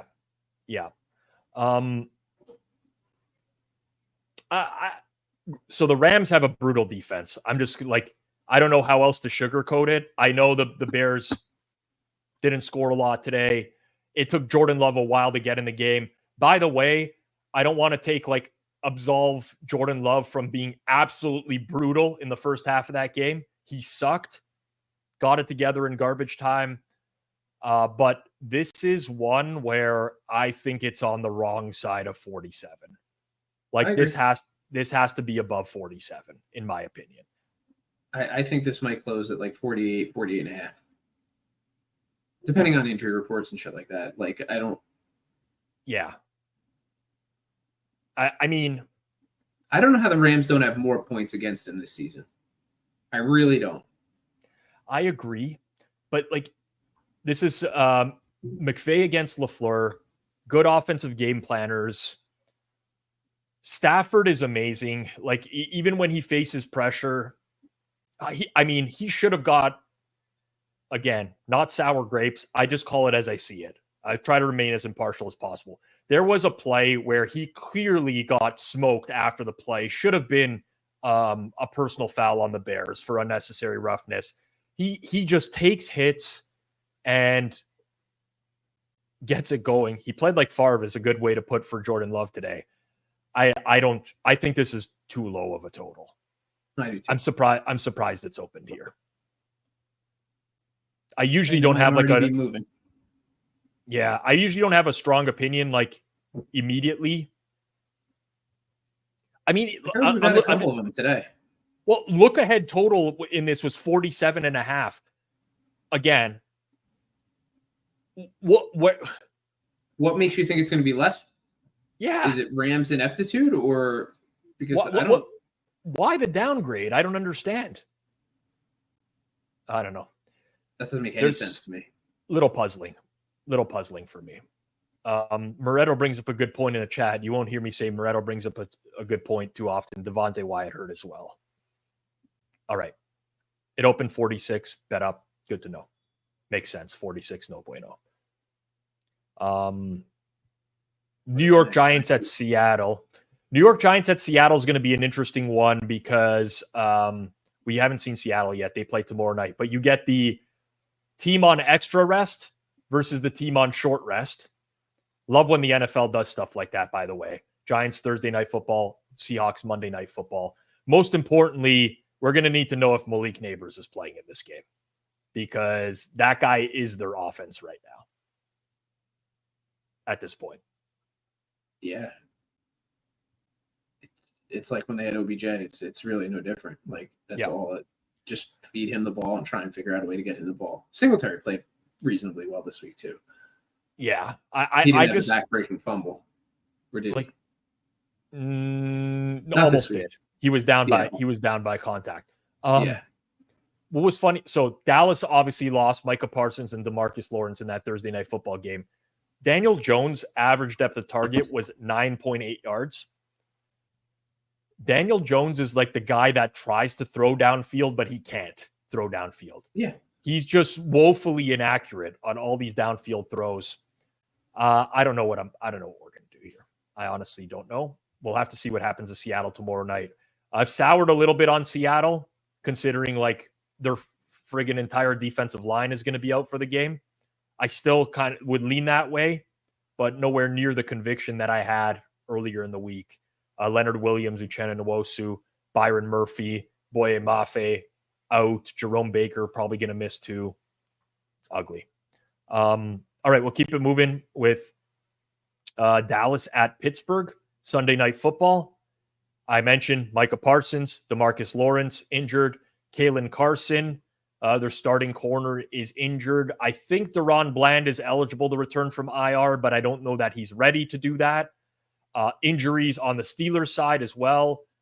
James Daniels, the right guard, got hurt today. Isaac Samalu, their left guard, has been out. Alex Highsmith was out. Jalen Warren was out. Cordero Patterson got hurt. Horrible timing for that injury. Would have cashed a huge SGP if Cordero Patterson got to 50 yards. He was at 43. I digress. The line for next week is Steelers laying 1.5 at home. Total 41.5, juice towards the under. FanDuel line. Kind of sucks. I would like to fade both teams, Clive. That's what I'd like to do. Well, at the beginning of the season, did you think that, like, what's the look ahead preseason on this game? Before the season starts? Well, week 1, Dallas went to Cleveland. Actually, they closed like 2.5-point dogs in that. Can you believe where they closed in that game? Which game? Dallas, Cleveland, week 1. Like, thinking back on it, Cleveland was a 2.5-point favorite in that game. Yeah, I know. I don't have a strong gut feeling here. It's like logic would tell you take Pittsburgh because Dallas's defense got way worse. But Pittsburgh runs like this extremely conservative offense. I honestly think that there's a chance that Russell Wilson could start because Tomlin looked like he had enough with Fields messing around today a little bit. And if Russ is ready to go, I don't know. I think it would be a dumb decision, but I don't know. I do too. I think that'd be a really bad decision. I have a hard time trusting Dallas's defense with Micah Parsons, and then I didn't trust it before. So, is 2 enough or -1.5? It's so hard to lay these, like, who's going to win the game? I think Pittsburgh's more likely to win the game. Dallas can't run the ball. If it turns into Dak drop back game and Highsmith is back in any capacity, he's going to get murdered by this front seven. I don't know. I don't know. I mean, like Levi TV said, isn't the under fading both? I do not trust Dallas's defense whatsoever. They lose their two best playmakers in the front seven. They already did not have a lot of good depth in the front seven. No, this is kind of it's weird. You don't think about it, the Steelers ever blowing out anybody, but in a weird way, I could see this somehow finding a way to get ugly. Like, I don't know. These are just initial instincts based on the personnel that seems like they're left. Yeah. Just Wong Dallas and forget about it. I don't know that I would. I mean, from a numbers perspective, it makes sense, but with the low total, and it'll be 7.5, I guess. Yeah. Like Carlos says, just Wong Dallas and forget about it. So play a Wong teaser, but I disagree. Dallas is the team. I know it. I know it fits the parameters of a Wong, right? Like That's you exactly, tease up through 3 and 7, low total. I get that, but to me, there's so much variance in this game because of the injuries on defense to Dallas. Like no one will be surprised if the Steelers win the game 24-3. Like that's not a shocking outcome. Yeah, that's kind of my point. It's like the standard deviation, the range of outcomes becomes so much wider now. And whereas Pittsburgh normally, I couldn't see them having that kind of offensive impact all that often. I could see it here.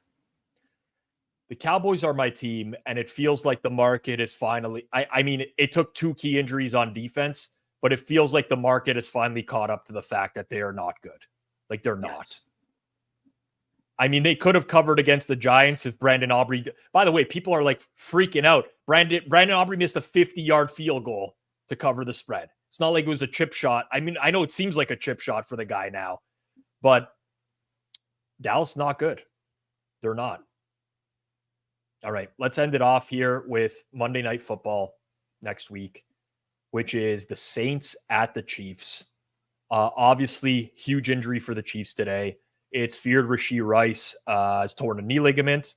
Andy Reid said he's expecting the worst. Big injury for them. I mean, his usage is through the roof. Sky Moore was in the game a little bit today, like dropped the ball on third down, useless. They just don't have the depth there. Taysom Hill was hurt for New Orleans. That hurts their red zone efficiency a bunch. Willie Gay got hurt on the back end. Tyrann Mathieu hurt on the back end. They were dealing with pre-existing injuries to their center, their right guard, middle linebacker, Demario Davis. So that's a pretty beat-up team as well. Early market is KC minus 5.5 at home. Total in the game is 42.5.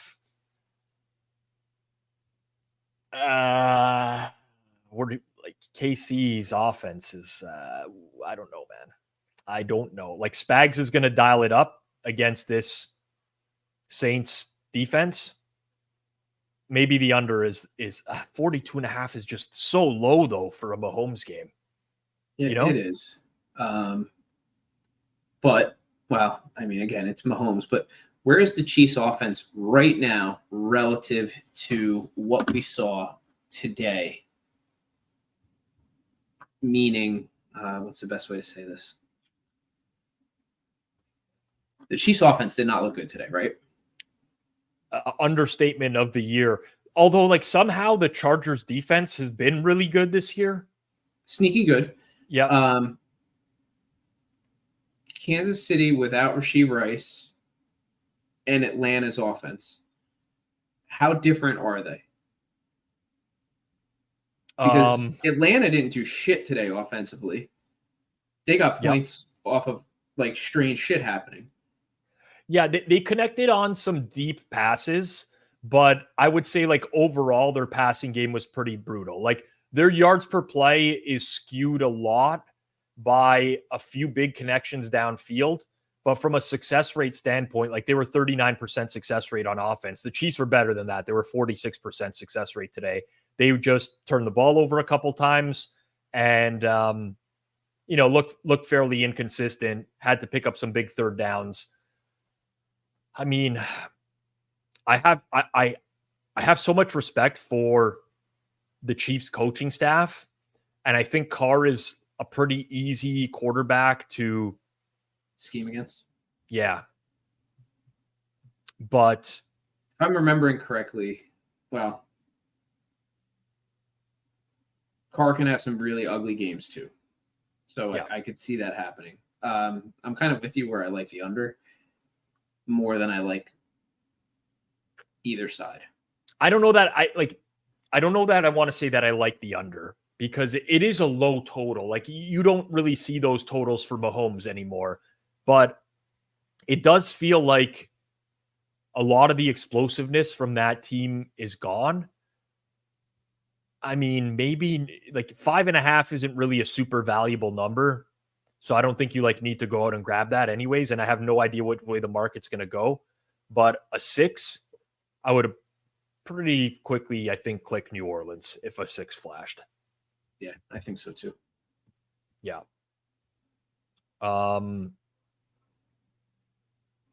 Saints a good teaser. I not from like a math perspective, they're not. I can see what you're saying though, and that Kansas City really struggles to blow teams out. Second half here for the Bills and the Ravens. I mean that was a shit kicking in the first half. The Ravens averaged 10.4 yards per play on offense. The Bills 3.1. As 21-3 is flattering for Buffalo. I kind of like this a lot from Bung Magoo. I'm taking James Cook 60 receiving yards plus 900. I do think we're going to get to the point in the game where Baltimore is going to play soft like they usually do. And who's going to benefit most from that? Probably Cook. He's already at 9 receiving yards. Yeah. I like that. 40 plus is plus 290. I guess you can kind of ladder them as well. We almost have to build an SGP for the second half, right? At this point. Absolutely. I've been cooking. You've been cooking. I've been cooking. Let's see what you come up with here. I'll give my All right. It was actually the opposite of the James Cook bet, which is kind of bad, but under receiving yards over receptions for James Cook. Oh, I see what you want to do there. Yeah. If you 4 receptions under 24.5 receiving yards, I think it's 10-1. Yeah, I know you love cooking these up, and I actually don't mind them all that much. The problem is that Cook is pretty explosive. He's not like a plotter that catches the ball for 2 yards. You know what I'm saying? I like the idea. I think he's just the wrong player to do this with. But you have to the wrong team to do against with a lead. And also Baltimore plays so soft. Yeah. Yeah. Anything you get underneath can be 8 to 12 yards a pop, depending on what the game state is. I do want to rip this bet that Bung Magoo was talking about. James Cook, 60 plus yards live, plus 900. Receiving yards. I think that's a good look. Baltimore plays this same, listen, they've been extremely dominant. Don't get me wrong. Extremely dominant in this game. Not even close. Like I said, 21-3 is flattering score here, but they play the same games over and over where they look amazing and they just let teams come back into the game all the time. Bills plus 17.5 or a Bills alt plus 10.5, even something where the Bills make it close and James Cook picks up some receiving yards. Probably a good SGP look, I would say. 59% success rate for the Ravens in the first half.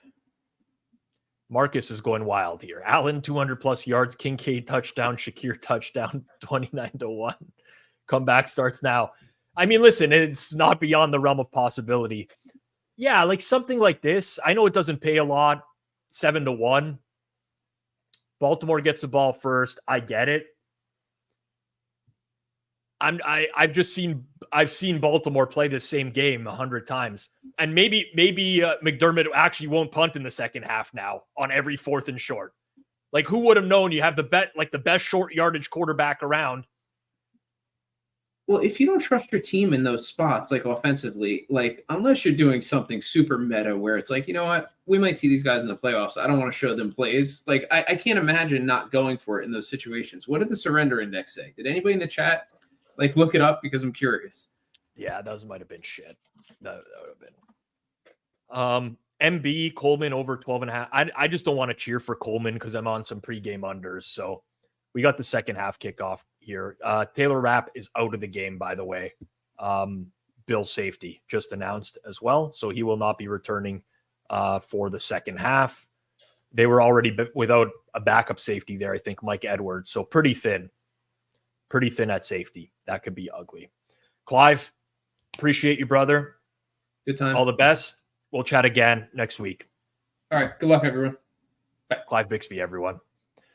All right, second half's about to start here. If you haven't smashed the like button down below, smash that like button. If you're not subbed here yet to Ford Pro, I see the analytics in the video right now. Like, you guys watch every week, just hit the subscribe button. It's not that hard. There's like 40% of you right now that are not even subbed to the channel. As Lamar, that's got to be grounding. I'm sorry. I don't know where the pocket is. I don't know where they snapped the ball. That's not even, he didn't even try to. Something's got to go down here. Flags in. Flags in. All right. Let's keep it moving. Third quarter's underway. Matthew Friedman joins me. Matt? Oh, nice Stars hat, man. How's it going? Going well. How are you? I had a great day. Don't want to complain. You did. I had a very good day all around. Parlay. I didn't play that parlay. I want to make it explicitly clear I played all of those players individually and not the parlay itself.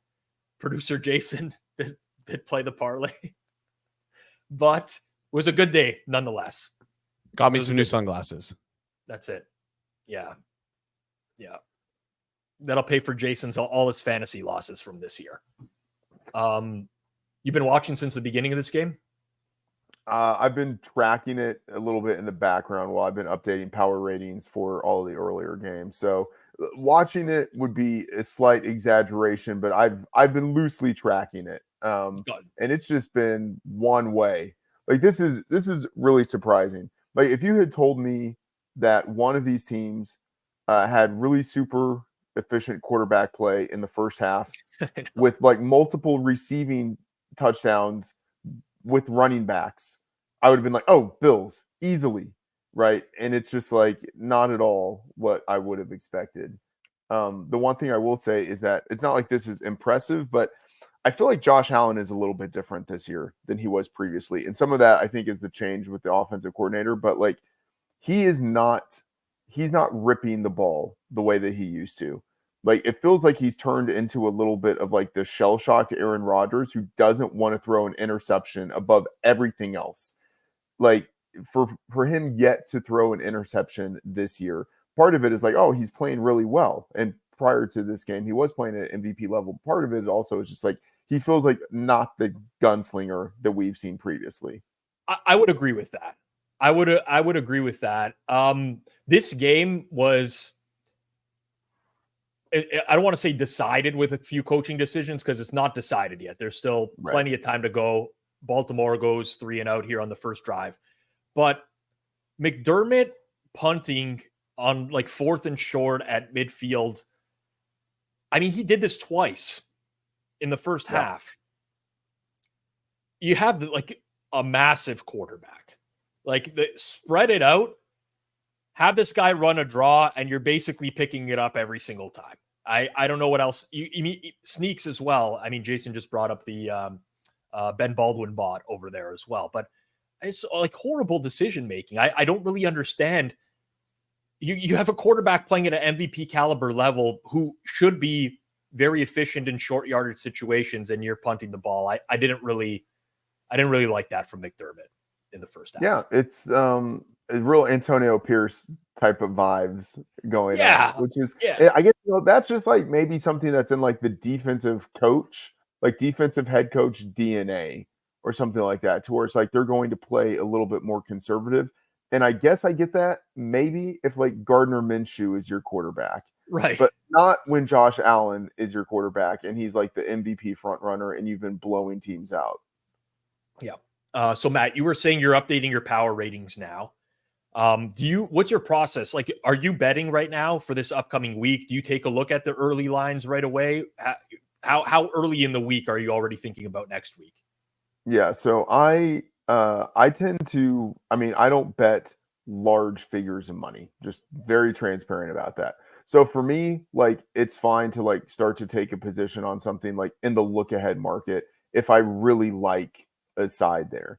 And so, as early as the look ahead markets, and I will say like that has screwed me on the Cowboys specifically. Of course, I'm going to think about it for the Cowboys, but like last week, I was like, oh, I like the Cowboys. I think this number should be on the other side of 7. And then, of course, the Cowboys lose in week 3. The Giants win in week 3. That number opens on the other side of 7 or like under 7. I had betted at 6.5 in the look ahead market. And of course, that did not end up winning for me. So sometimes it's a double-edged sword with the look ahead market. Sometimes I feel like I get ahead of things really well. See, okay. I don't know where we're at in relation to one another. If you haven't seen, I think you are about 30 seconds ahead of me. If you haven't seen what has happened, you should see what's about to happen because this is insane. All right. It looks like some Josh Allen chaos is about to ensue. This was absurd. This was literally absurd. Okay. Uh-oh. Is that Khalil Shakir? Yeah. Okay. Yeah. It was. That's a 52-yard pass out of nothing. Like, there just incredibly insane. And the Bills are going to score on the next play. I was going to recommend this at the half, and I didn't. I can't even say Ty Johnson's in the end zone. And that's one that got away. But here we go. Baltimore effing around. Yeah. Khalil Shakir is super underappreciated, I think. Like, especially from like thinking of this from the fantasy side of things. So last year he led the league out of like all sort of like pseudo regular contributors with it was something like 13 something yards per target. Clearly unsustainable. Like something that definitely has to regress. At the same time, like he is an efficient player. Maybe that efficiency does translate itself into volume when you're taking into account no Stephon Diggs, no Gabe Davis, and the other wide receivers coming in don't have an established connection with Josh Allen. So I was thinking this offseason, maybe Shakir actually is the number 1 wide receiver in that offense. And like that is pretty much what we've seen to this point. He hasn't been quite as efficient, but he's still actually been super efficient this year, and he's getting more volume now. Yep, totally. And Keon Coleman's in the doghouse as well, which helps things a little bit, which helps things for sure. Yeah, I mean, no one really knew what this Bills offense was going to look like this year. In fact, like the offseason, I mean, it's funny because we're week 4 now and how the perception of the Bills has completely changed. But going into this year, I think the majority of people were picking the Jets to win the division. People were just generally down on the Bills. They've missed their window. And I mean, they were getting bullied for the most part tonight, but looks like that's very wrong. Now we're going to have a lot of talks about the Chiefs in the upcoming weeks because Rashee Rice is likely done for the year. They win today, but it's like, it seems like every Chiefs regular season, it's like Groundhog Day. It's like I'm just watching the same regular season over and over where they just look like they suck. They somehow win games. We get to the playoffs and we're like, I don't know, are the Chiefs just going to magically flip a switch? And they do all the time. But like, it looks like we're headed towards that exact same regular season for the Chiefs again now. Yeah, it's sad to watch. Like as a football fan, it is sad to watch because I just think like this team should be so much better than it is.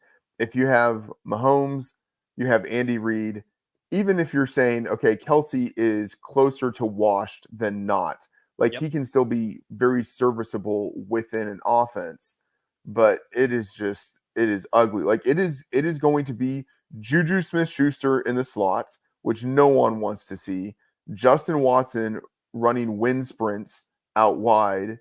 Xavier Worthy, like you're hoping he can just be like 50% of Tyreek Hill, and no Pacheco in the backfield. So it's like turning back the clock to like Kareem Hunt. Like this is going to be a really ugly offense. And like especially after last year, everyone had such high hopes about what this offense would be able to rebound into or bounce back into. And it just seems very clear we are not going to get that. And the thing is, this year's defense is not as dominant as last year's was for the Chiefs. And so, like, this does feel like the year. Like, if you are in the AFC, as much as last year felt like, okay, this is your one opportunity, this year actually might really be the opportunity to where it's like, hey, like, if you do not get past the Chiefs this year, like, just sell your soul because you need something else besides just like winning on the football field to get it done. The thing with the AFC though is that I have huge question marks about every AFC contender. Yes. It's like I don't even know who I guess I would say the Bills are the most likely to dethrone KC, but they always lose to KC. So you have that. Cincy might not even make we don't know if Cincy and Baltimore are going to both make the playoffs. Pittsburgh is, I think, pretty clearly a fraud.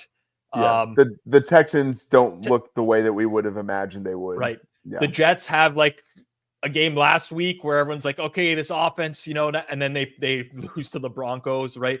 It's really a wide open conference. Houston to me is the team that, I mean, I'm going to go to my grave on the Houston coaching staff. I think it's a trash coaching staff. I really do. Mm-hmm. I think DeMeco Ryans got so much credit last year. It might just be Bobby Slowick, but I look at Houston on paper and I'm like, how is this not the team that's the favorite in the AFC? Like, to me, they're such a complete football team, yet they don't look good through 4 games. They don't. I mean, they almost lost to the Jags today. Probably should have lost to the Jags, but the Jags are another story with that coaching staff. Don't even get me started there. So I don't even know who like the real contender is. James asking about Hollywood Brown. Hollywood Brown's on IR. He's not back in the regular season, in all likelihood. So I don't know. It's a tough one. But there's like not too many teams that look like complete teams right now. Yeah, that's true. And with Hollywood Brown, he's so far like out of mind. Like I think that there is the possibility of him returning like closer to the end of the regular season, but like that's again, even if that happens, who knows like if he's going to be in football shape, if he can really be counted on or anything like that. So like I'm basically thinking of Hollywood Brown as a 0. Yeah, I'm with you. Let's do some rapid fire questions for me and Matt right here. If anyone wants our opinions on anything, Huckleberry Finn inspired this segment with this question right here. Could Washington actually win the NFC East? They have the best offense in the division. I am very in on Washington. Very in.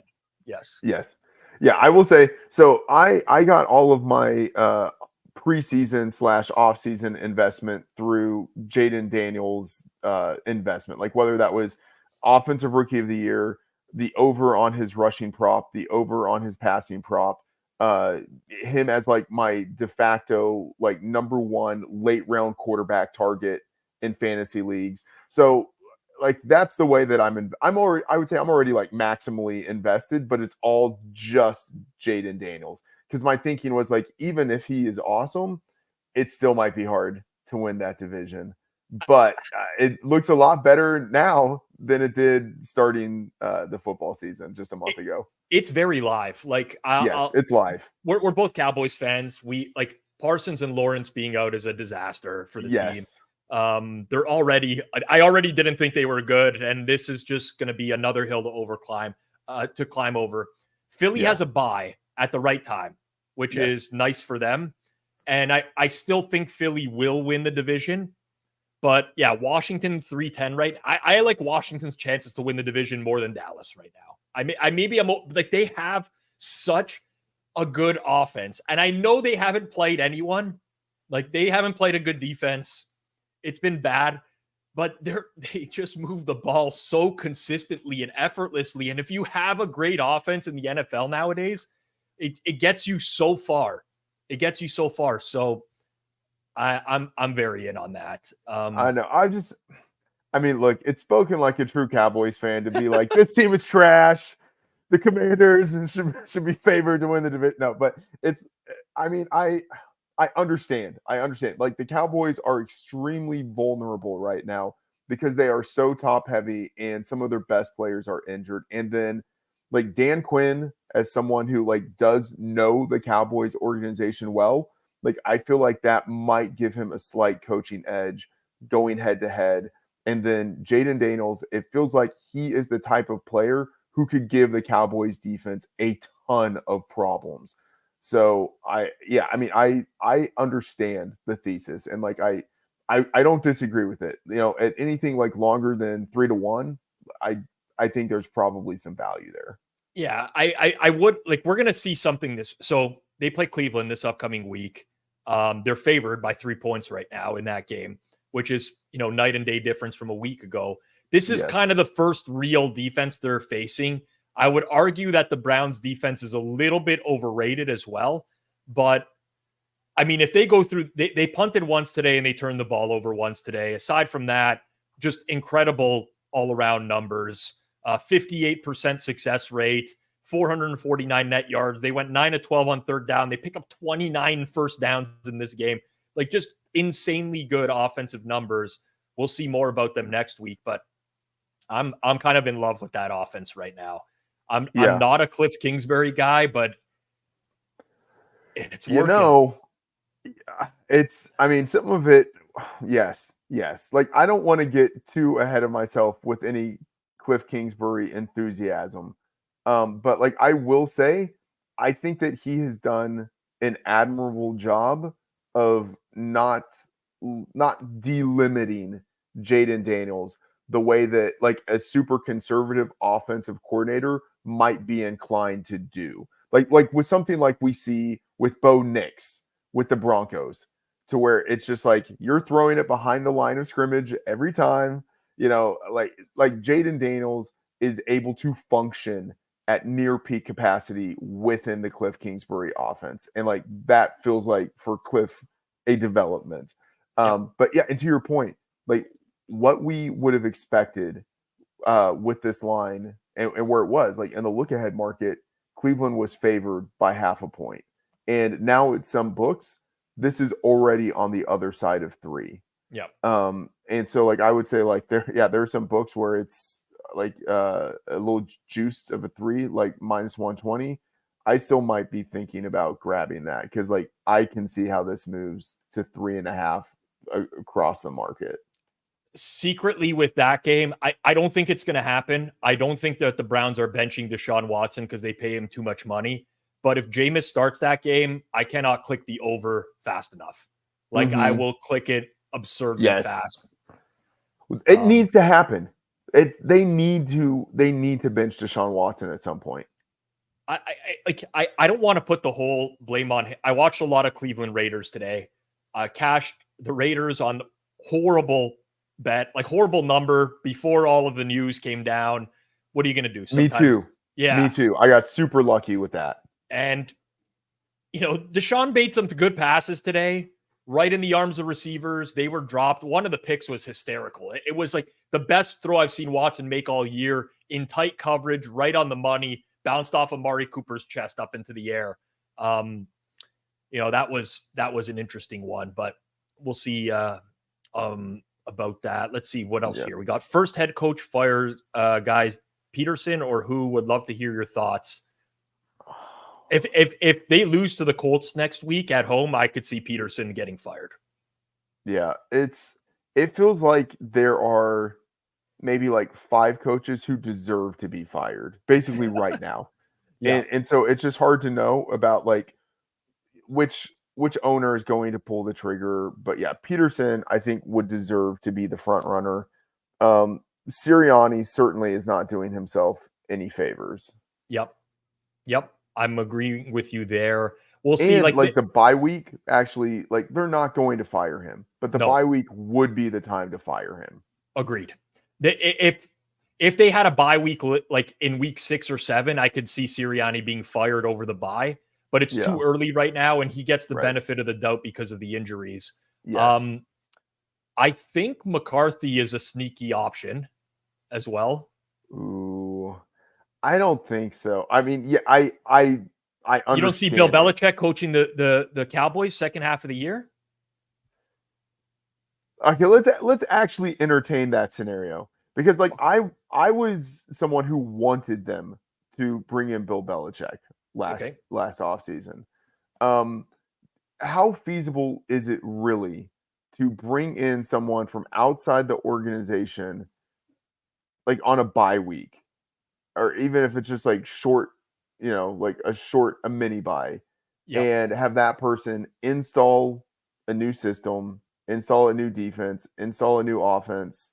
Like, I feel like even if long term, it's like we want Belichick as our head coach. Short term, I feel like you would probably be taking a step back because of everything new that would be going on. The Bills just fucked around and they just found out. I couldn't tell if that's Josh Allen that is hurt. I don't know who it was that was down there. There's a flag on the play. Oh my God. It's definitely a fumble. Allen got smoked right afterwards. Yeah, he did. Ooh. Okay, see, like this to me is That's Allen. That's going to be. And is that Dawson Knox? That's Marlon Humphrey's getting a personal foul, unnecessary roughness penalty. Allen's up on the bench. Does Buffalo get the ball back on this play? Oh no, it's a different penalty. Yeah, it was Marlon Humphrey punching Kincaid in the head, it looked like. There's lots of penalties going on here. Allen and Kincaid were both down. Again, like Buffalo's offense is running good there. They had it going with James Cook. Like, you don't need to try this stupid play. I believe Baltimore will get the ball out of this. I think they're calling the unnecessary roughness on Humphrey. Yeah, Baltimore's going to get the ball. Because those are foul. post turnover. Yeah. Really, really felt like they were coming. They were back moving. There. They were moving. That was stupid. Yeah. Agreed 100%. Okay. It's like, hey, let's put our franchise quarterback on the side with no offensive lineman in front of him against a swarming defense. Let's see what happens. I will say you got to give credit as well. Kyle Van Noy, great play there. Yes. But I've not been a big fan of Buffalo's coaching staff today. Yes. I don't know that. Like, sometimes they get a little too cute, and I mean some OCs. Joe Brady there, like you don't need to break out that play at that moment. Big run from Derrick Henry. The Joe Brady thing is really intriguing because, I mean, when he was at LSU, it was a wide open system. And like, I would have thought him coming into the league with that experience in the college ranks, he just would have been looking to be super aggressive, to push the ball downfield, to like try to innovate. And then especially when you have Josh Allen at quarterback, but like it has been like the exact opposite with Brady as OC. He's just been about as run heavy as you can be. Yep. And like, I get it if you are just going against a totally outclassed opponent. But when you're in a situation like you are now, where you have to come back from behind and you have to, be a little bit more aggressive, like, I don't know if he has that in his arsenal anymore as a play caller. Yep. I'm with you. And that's really disturbing. Yeah. Looks like rain's coming down pretty hard now too here in this game from the looks of things as well. 2nd and 4 here inside the red zone, or not quite yet, just outside the 20 for the Ravens. All right. Could KC trade for Devontae? I thought about that immediately when Rice went down. My first thought was Amari Cooper would be a guy that they could potentially target. Cooper in the slot would like that. I feel like that would work really well. He seems like a guy that could pick up a lot of the routes that Rashee Rice would have run in the offense. Yeah. I think. So that was my first thought. Any receiving help would help. Devontae Adams, of course, would help in some capacity. I just think Cooper makes a little more sense. Yeah. I don't see the Raiders trading him division. in division. I don't see that happening. It would be a really intriguing fit. I like the idea of Cooper in the slot there. I feel like he would be like what Juju was like 2 years ago. Cooper would be like the super version of that. Like, because he doesn't have like quite the juice in his legs anymore that Rashee Rice does to have like the yards after catch, but he could still be like a really good chain mover in the middle of the field for them. Yeah, I'm with you on that. Wow. Great broken tackles here by Justice Hill. Oh, wow. Yeah. Yeah, that was really good. With how open he looks great as a yeah. number 2 back, and then as someone who is like coming back from, it was an Achilles injury. It was right? Like he's got burst, serious burst. Because most of the guys who have successfully come back from Achilles are like your between the tackles plotters, to where it's like still not quite as important for them to have explosiveness, but like he still looks like he did before the injury. Yeah. Ravens are in the end zone here. So that's Lamar Bills. Touchdown. The Lamar touchdown. Bills work after the half goes away with that fumble, and then the Ravens going down the field. Tom Lyons asks, with how open the AFC is, do we see a scenario where Miami can sneak into the playoffs? Prices are tempting right now. It's funny because like when you were talking about how wide open the conference is and you listed the teams, one team you didn't mention was Miami. And I was thinking like, yeah, and Miami just feels so far off the radar right now because like Tua's on IR. Their quarterback situation looked terrible last week. With Huntley coming in, maybe he's got to be better than Skylar Thompson, but he's totally new to the system. And Miami, they feel fraudulent the way that the Cowboys feel fraudulent last year. They're like the AFC version of the Cowboys, where it was like if they were going against a team that was totally outclassed, they would just dominate them and like win by 20 points. But then once they were going against a team that had good players and a good coaching staff, they just got boat raced. And so like I can't take a team like that seriously, especially when we don't know what's going on with their starting quarterback. Completely agree with everything you said. I don't have faith in Miami, even if Tua is in there. I just don't think that they ever beat good teams.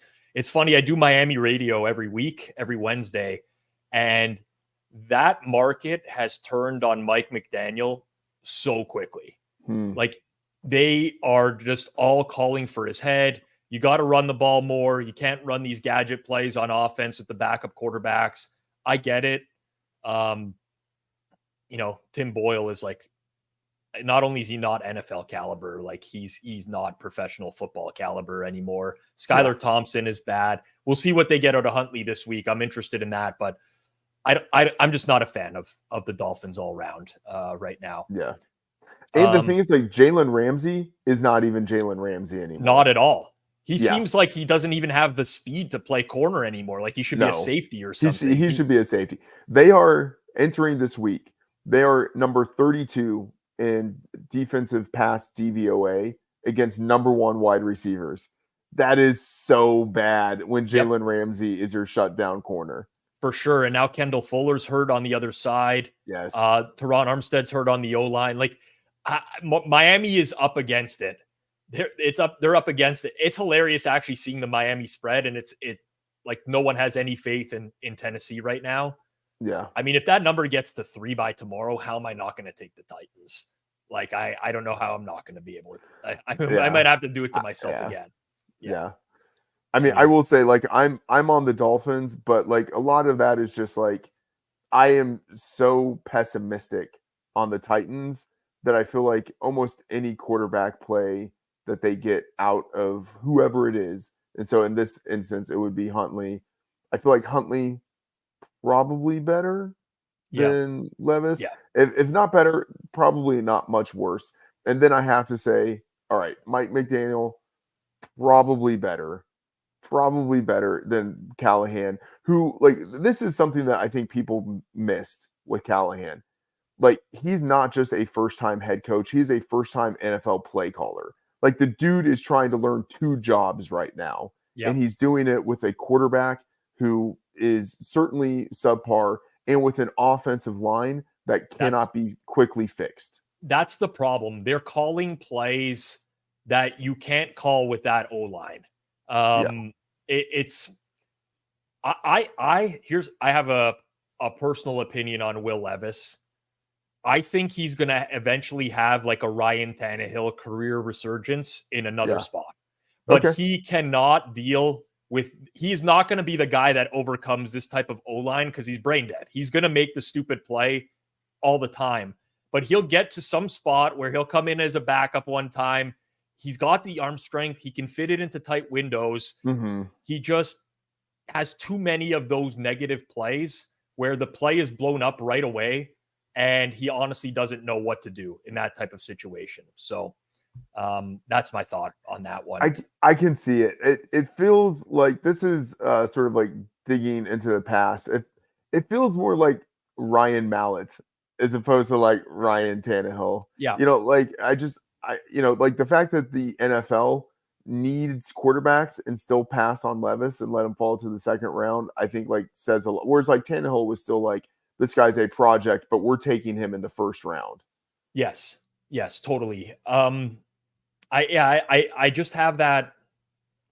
I see enough out of Levis where I'm like, this guy is not a career bust. He just, like, right now, I think Mason Rudolph would be a better option for the Titans because I trust him more not to make like the catastrophic error every game that Levis does. Yes. But I do think Levis might find something at some point. Seattle and Detroit are in action tomorrow night. Methodologist asks, can Seattle win a game in the playoffs? I know Seattle's not played anyone yet, but I'm optimistic about Seattle. I really am. Yeah, their defense has looked much better than I would have expected. Yeah, as you said, granted, like, matchups and stuff like that, but it's early in the year. And that means that new head coach coming in, new defensive system. It could have taken that time. It could have taken the unit a decent amount of time to coalesce. Yep. And instead, that unit has looked pretty good right away. So even if you're adjusting for strength of competition, it's still, I think, impressive. I will be curious to see how they do this week because they have a number of defensive line starters out. And so, just like, how do you do? It's a lot. It's bad in the defensive front seven. But so here's my thought on this. Detroit's going to run the ball all over them. Yeah. But they did this to Arizona last week. And at some point, Goff has to make plays. And so far this year, Goff has been brutal. Like, really bad. So I'm really interested to see tomorrow. And I wonder if Mike McDonald is the type of guy that maybe they're going to be one of those teams that just overcomes player personnel problems on defense because he's just that good of a defensive mind, right? Yeah, that's what I want to see. That's like why I think this game is going to be really interesting because you're going against a team that is inclined to run, probably will be able to run with success. How do you navigate that with all of the defensive injuries you have on the front? So yeah, I'm excited to see that game. Yep, totally. Big 3rd and 4 here. Oh man, that's just a free runner at Allen. And oof, they calling him down. That's going to be a huge sack. Enormous. I don't know if he was able to get the ball out or not. Question from the same guy here. Whose coaching staff are you a fan of? Jacksonville, no. Houston, no. Philly, no. Dallas, no. Bills, no. There's lots I like in the league. I don't think this is like rocket science, right? I love Minnesota's coaching staff. I was going to say Kevin O'Connell. Kevin O'Connell, number one right now. Yeah, with Flores there, what a tandem altogether. I honestly really like the Rams coaching staff, especially McVay. I actually think he's gotten a lot better at in-game decision-making. I know they're not having the best season, but like it's impossible to overcome as many injuries as the Rams have had to start the year. Yeah. There's lots of coaching staffs I like. Don't lump me into that bucket. Come on, people. Although, you know what? I will say though, like, okay, I have a column in like my spreadsheets where every time a coach makes an unserious decision, I'll make a note of it. And by the end of the season, basically like I have like 28 unserious head coaches in my spreadsheet. They're very, it's just like I feel like it is a league where even though these guys are great at X's and O's and sort of like the strategy of how do I attack this kind of defense, these guys are not built for in-game strategy. Like that's just not something that like has been emphasized as a skill set that they need to learn while they have been coming up through the league. And that is like one of the primary things that a head coach needs to have control of. And so like I think it is easy to look at so many coaching staffs and say like I'm not a fan of this coaching staff or this guy at the top because he's not good at this one really important thing he should probably be good at. Yep. And, I think a lot of the new regimes are getting better at that kind of stuff. Yeah. I saw like Jonathan Gannon today. The Commanders were up 27-7. They had a 4th and 8 on like their own side of the field. They went for it in the third quarter. Yeah. And like, I'm like, yeah, like why would you punt? I bet on the Commanders today and I'm like, fuck, I don't want these guys to go for this, like punt. Right. And that they did. McVay, I know this offseason is now in touch with someone upstairs who's relaying to him what they should do on 4th down. Ultimately, he has final decision-making power, but I think the new regimes are starting to get smarter with this stuff. But yeah, I see like Harbaugh today, John Harbaugh. It's 17-10 Chiefs. Chargers have like a 4th and 15 with, I want to say, just under 3 minutes left. And I'm thinking in my head, if you punt this ball, you're never getting the ball back. And they punted the ball and they never got the ball back. And there's still like some of these guys who trust in the defense a little bit too much with listen, Mahomes wasn't having a great game, but and neither of the Bills. There's Tyler Bass pulled that like a mile left as well. So rough one for Buffalo tonight. Before I let you go, Matt, Cowboys this week, Sunday Night Football. They're now 1.5-point underdogs at Pittsburgh. I mean, I've already bet on the Cowboys. I bet them on the look ahead. I mean, like I hate myself for being a Cowboys fan. This has been a weird year for me, and it's almost like sort of like existential at this point, where like I historically have been much better at props than I have at sides, totals, money lines. This year, I just like I cannot find it.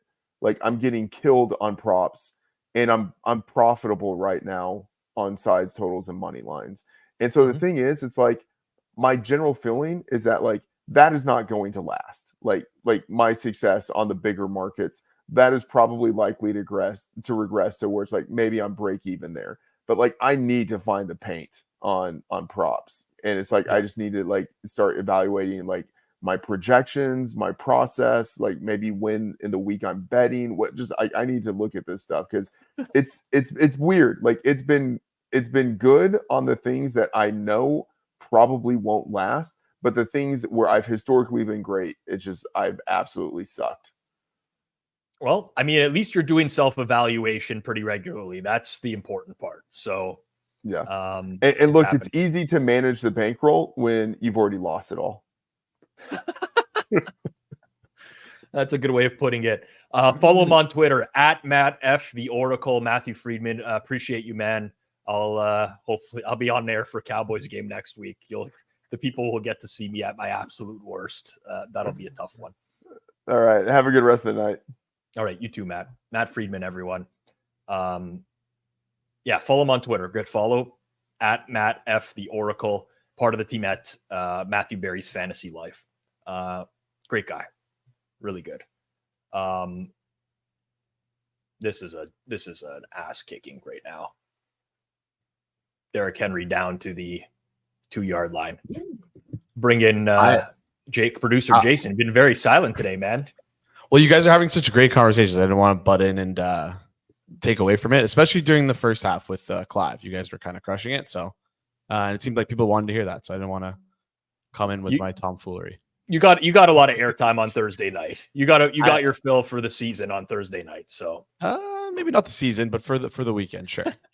For sure. A little bit of a different watch along on Sundays because we do a lot of look ahead.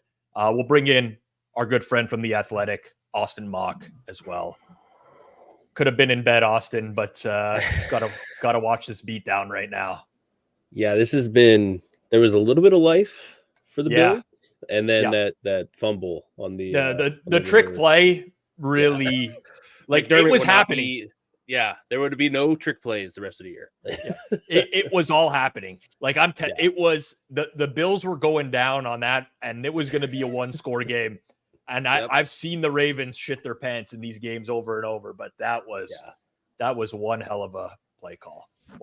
And since then it's just been domination. Which pretty much this whole game, like they have like mid-50s success rate.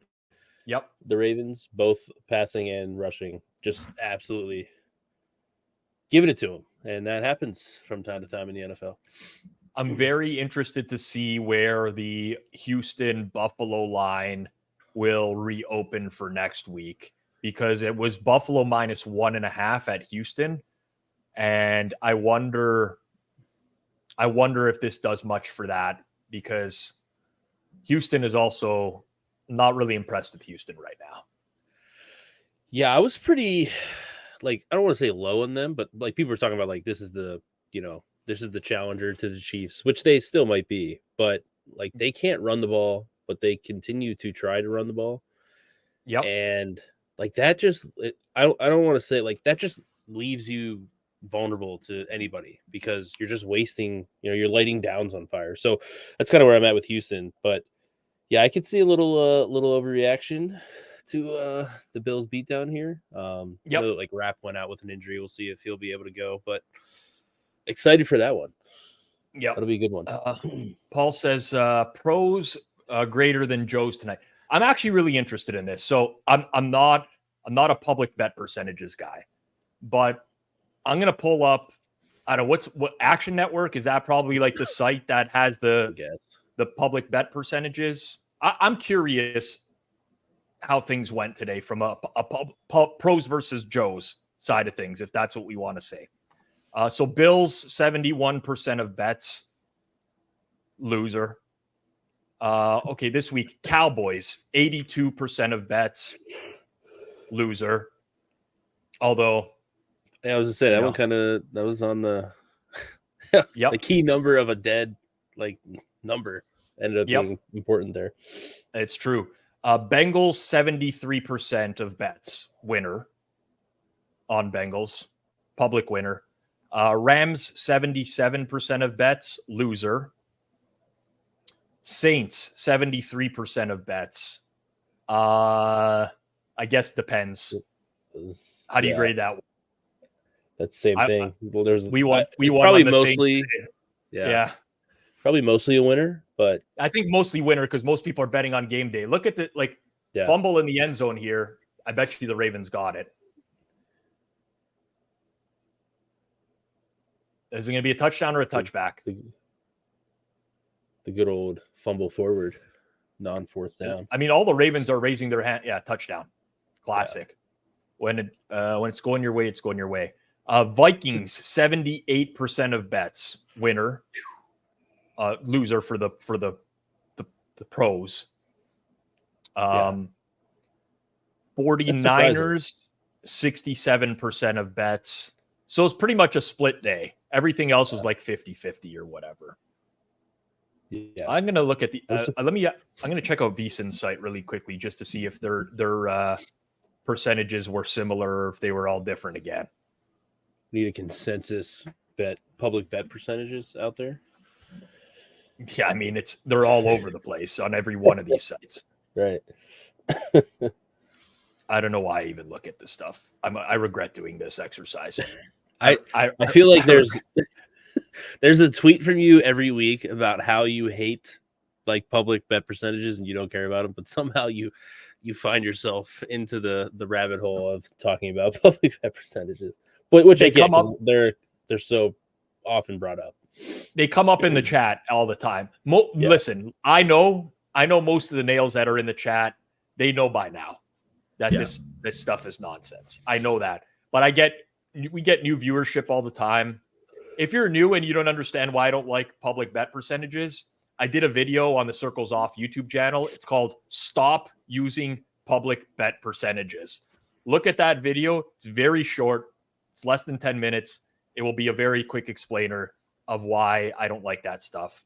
But yeah, anyways. Also, like, it was the exact same split for last week's game. It was KC and Atlanta. Atlanta was like the pro side. You don't hear about it when it doesn't win. Right. Yeah. It's you were just talking about it at the end of there. It's the fourth down decisions.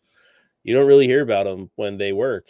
And then when they don't work, it's like the world's ending. And that's part of the issue, to piggyback on that conversation before I came on. Like, a lot of it is like the broadcast and like how it's perceived, because a lot of it is like job security. Like they don't want to make that decision, because like Brandon Staley, he was the most aggressive coach in the league, and then he had that one against the Raiders, and then he broke. And I think it's kind of happening with Sirianni. Like, he's having some mixed. It's happened with Campbell this year too. It happened. Yeah. Dan Campbell blew it in the playoffs last year. He should have kicked the field goal. Here's the thing with Dan Campbell and who did you mention before that? Brandon Staley. I don't actually think those guys were smart enough to know when to go for it and when not to. I think they were just pure aggressive. We're going to trust our offense and go for it. I don't think there was any calculations happening in real time. Yeah. I think to me, the one against the 49ers in the playoffs last year made no sense, because they could have made a field goal, would have made it a 3-point game. They don't get the 3 points. They have to kick the field goal, but it's not like it was insanely long or anything like that. Yeah. But those guys eventually turtled. Campbell's definitely turtled this year. I've seen some punts that he never would have had before. I just want like my coach to be able to do simple math. Like the Sirianni one last week at the end of the first half. Dude, if you get the first down, you're kicking a field goal anyways. Like, yeah, that one was time. Yeah. He last week was really bad. I think he was in his own head last week, and yeah. So I think you're right. I think a lot of them, they have their numbers and they get it fed in. It's like, hey, this is 1%, and it's like most people think 1% isn't really that much, but it does add up over time. But I think a lot of it has to do with, I wonder if Campbell's is a little bit the decision last year's NFC Championship game, but also like the offense isn't quite humming. I wonder, I feel like when your offense it's like, if I have Mahomes, I'm like, yeah, we're good. I'm going. Anytime it's near a coin flip, like, I think you're going, because the models don't have Patrick Mahomes correctly priced. Yeah. Yeah. There's some situations where I think it's just like entirely logic.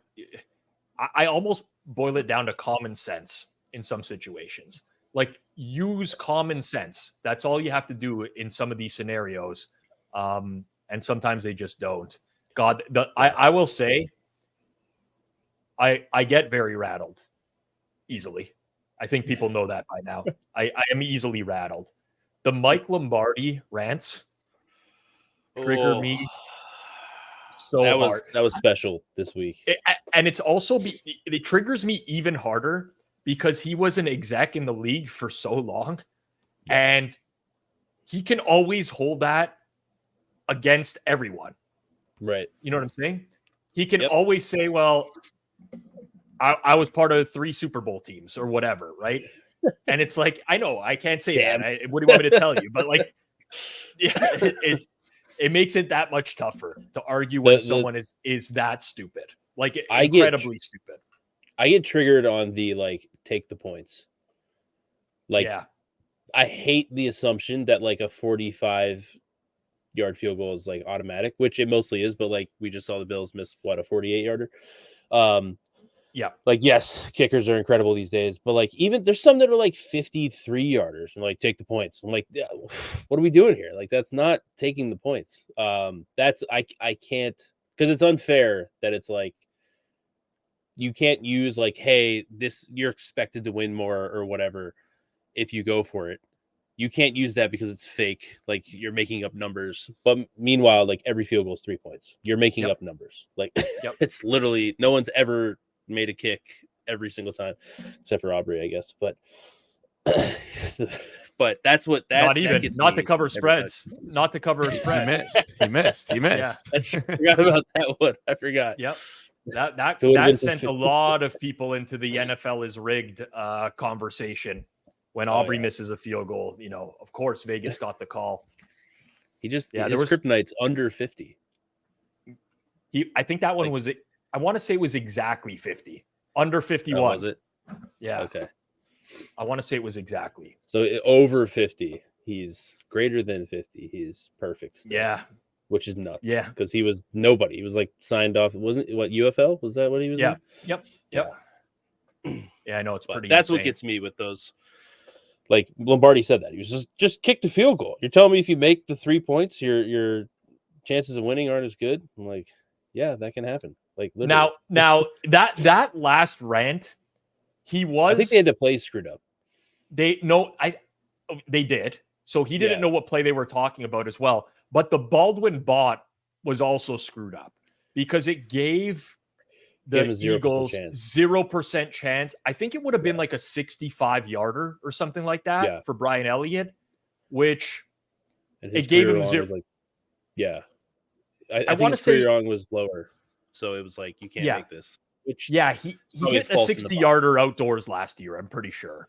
So so it was wrong, and I get that. Like the math was wrong there, but Lombardi will just never get it. He will never understand it. Like well, it's like a bit now. You know what I mean? But, like it's like you gotta kind of like he plays. Not I don't want to say he plays into it, but like he has to like he gets triggered. So he's like, I need to make sure I'm like going over the top here. Someone needs to just sit him down. Here's the thing, right? It's a basic math problem. Basic. Right. You have to estimate your probability of hitting the field goal, and you have to estimate your probability of converting the fourth down into a first. And all you really have to do is go to him and say, okay, Mike, what do you think the chances are of hitting this field goal? What do you think the chances are of converting this fourth down?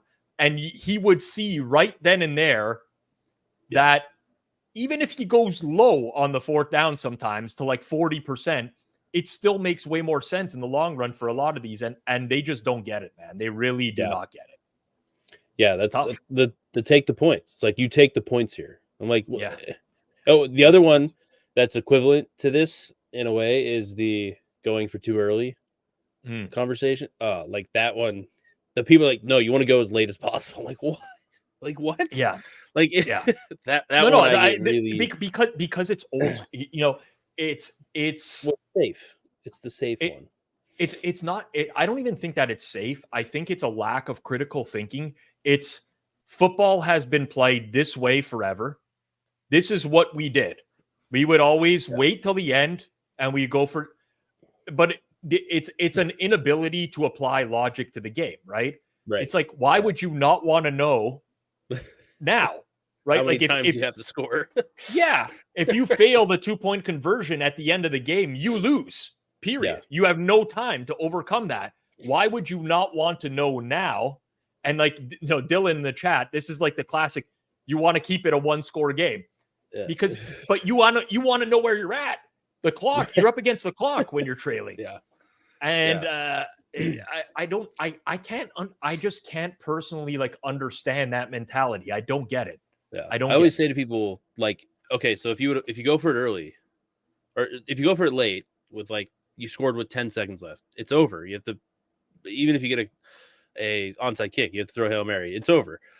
But like maybe if you would have went for it early and you have to score twice, maybe you go a little bit faster on that final drive and there's a minute and a half left. Like that part never comes into the logic. And I'm like, in terms of your like daily tasks of your life, like wouldn't you want to have more time to make a decision or like understand what the best course of action is? Like everybody would take that in real world, like their life problems. But when it comes to football, it's like, nope, we should just go for the all or nothing with no time left, and that should be that. It's like, I mean, God forbid you explain to someone why you would go for 2 down 14, right? You score the touchdown, you go for 2 in that scenario because you want to try to avoid the overtime outcome at all costs. You want to win in regulation. People don't get that. Like, again, if you're not a proponent of that, you can't complain about the NFL overtime rules. Right. Like you can't have it both ways. Like you can't do it. Like I'm with you. But I feel like there's an overlapping Venn diagram there of a decent amount of people that will complain about the overtime rules, but also not understand why coaches don't want to go to overtime. Look at the NBA and how it changed to adapt to 3-pointers, and look at the NFL. I agree. Like, it's widely accepted now. You watch like NBA on TNT. Even Shaq and like Charles Barkley understand the value in getting an easy 2 or going for 3. And no one in the NFL, like the old school NFL minds, don't. I will say some are coming around on it. Like Troy Aikman used to never want to go for it, and now he gets it. So there has been some movement over like the last, I'd say, like even out of COVID, like we've had some, like we're talking about the 2-point conversion down 14. But like it's all about the broadcast. Like I think honestly, if you told me what helped the NBA the most in that regard is like Steph Curry being as good of a shooter as he was. It's true, and it was like you had the superstar. It's just not possible with like 4th down conversions to do this, because it's just not the nature of the game. But it was like, oh, Steph Curry making shots from 40 feet. Like everybody else can do this. Like, not to his level, obviously, but like, yes, we can shoot threes and score more points. But it's the broadcast that changes it. And the NBA has definitely more quickly moved. And I attribute that to Curry's ability to make stupid shots. Are they going to pull Josh from this game? I think highly likely. I know he's in like an MVP caliber year, but I mean, what is it? Let's say that this is going to be an incomplete pass. Let's say that they punt now. It's 25 points with like 7 minutes left in the game. I mean, I guess there's still a chance. He gets one drive. Yeah. And it's got to be quick. Like if he scores, like it takes more than 3 minutes, I think you're cooked. Yeah. He's done. Yeah. I mean, people are sweating their bets. I get it. I get that people are sweating their bets. Completely understand. That's the beauty. Not going to be this would be a pretty bad game for me overall. Not a good end to the day, in which was a really good day. What are you going to do? Such is life. You know, can't have it all. Can't have it all. You gotta have some bad ones. Mm-hmm. You hit that touchdown parlay. Yep. I didn't hit the parlay. I didn't. You know, here's the real story. I recommended betting those individually. Producer Jason pulled up the parlay on the screen. So 171 to 1. I didn't play the parlay. I didn't. Like, I know the same game parlays. I'm like, wow, this is a very interesting same game parlay that he gave out. This is not usually his, like, there's no strategy involved here, which makes sense. It was somebody asked me in the chat, like, what anytime touchdown scores you like. I opened up my bet stamp. I log all my picks on a private account, and I was just looking because it shows the CLV next to them or what the lines currently are. So I was just going down the list of the anytime touchdown scores I played to see what was still relatively close. And I gave out the first 3 in the list that were relatively close, and they happened to hit. I actually don't even want to say this. It makes me look like an asshole, like pass poster loser or whatever. But I had 5 that I could have given out, and they all actually would have hit. So I'm not, whatever. What are we going to do? Tune in next week. FanDuel would have dropped the sponsorship, I think, if that happened. Said, the 171 to 1, there would have been no stream tonight. Thanks, but no thanks, Rob. That would have been something else. But what are you going to do? Such is life. What did you have today? Any major sweats? A good day, bad day? Pretty even. I had some Rams, which is unfortunate. But I have Bills, so this is really not great. But I hit the Jags. Which was like the most disgusting thing to click submit on. But it was all right. Did you watch the final play of the game in real time like I did? There were two separate moments where I was like, well, that's it. That's a loser. Been covering and like winning outright for most of this game. And like, because it was Lawrence, right, that got the last one that threw it across. Like he caught it. It reminded me of like a second baseman turning two. Like he just like got it and chucked it. And I was like, yo, but it actually went right to someone. So like it worked out. But I saw people complaining about like that should have been a safety, which wouldn't have mattered because I had 7. But I'm like, no, he was at the 1. Like we're good. But I was terrified that he was gonna try to, like, as he was getting tackled towards the end zone, like throw it somewhere. And I like that's all I had in my head was like that's because there's one every year. There's like always one in college football. There's always one in the NFL, like a lateral play. Yes. So there's 2 scenarios there, right? Because it could have been a safety or a touchdown.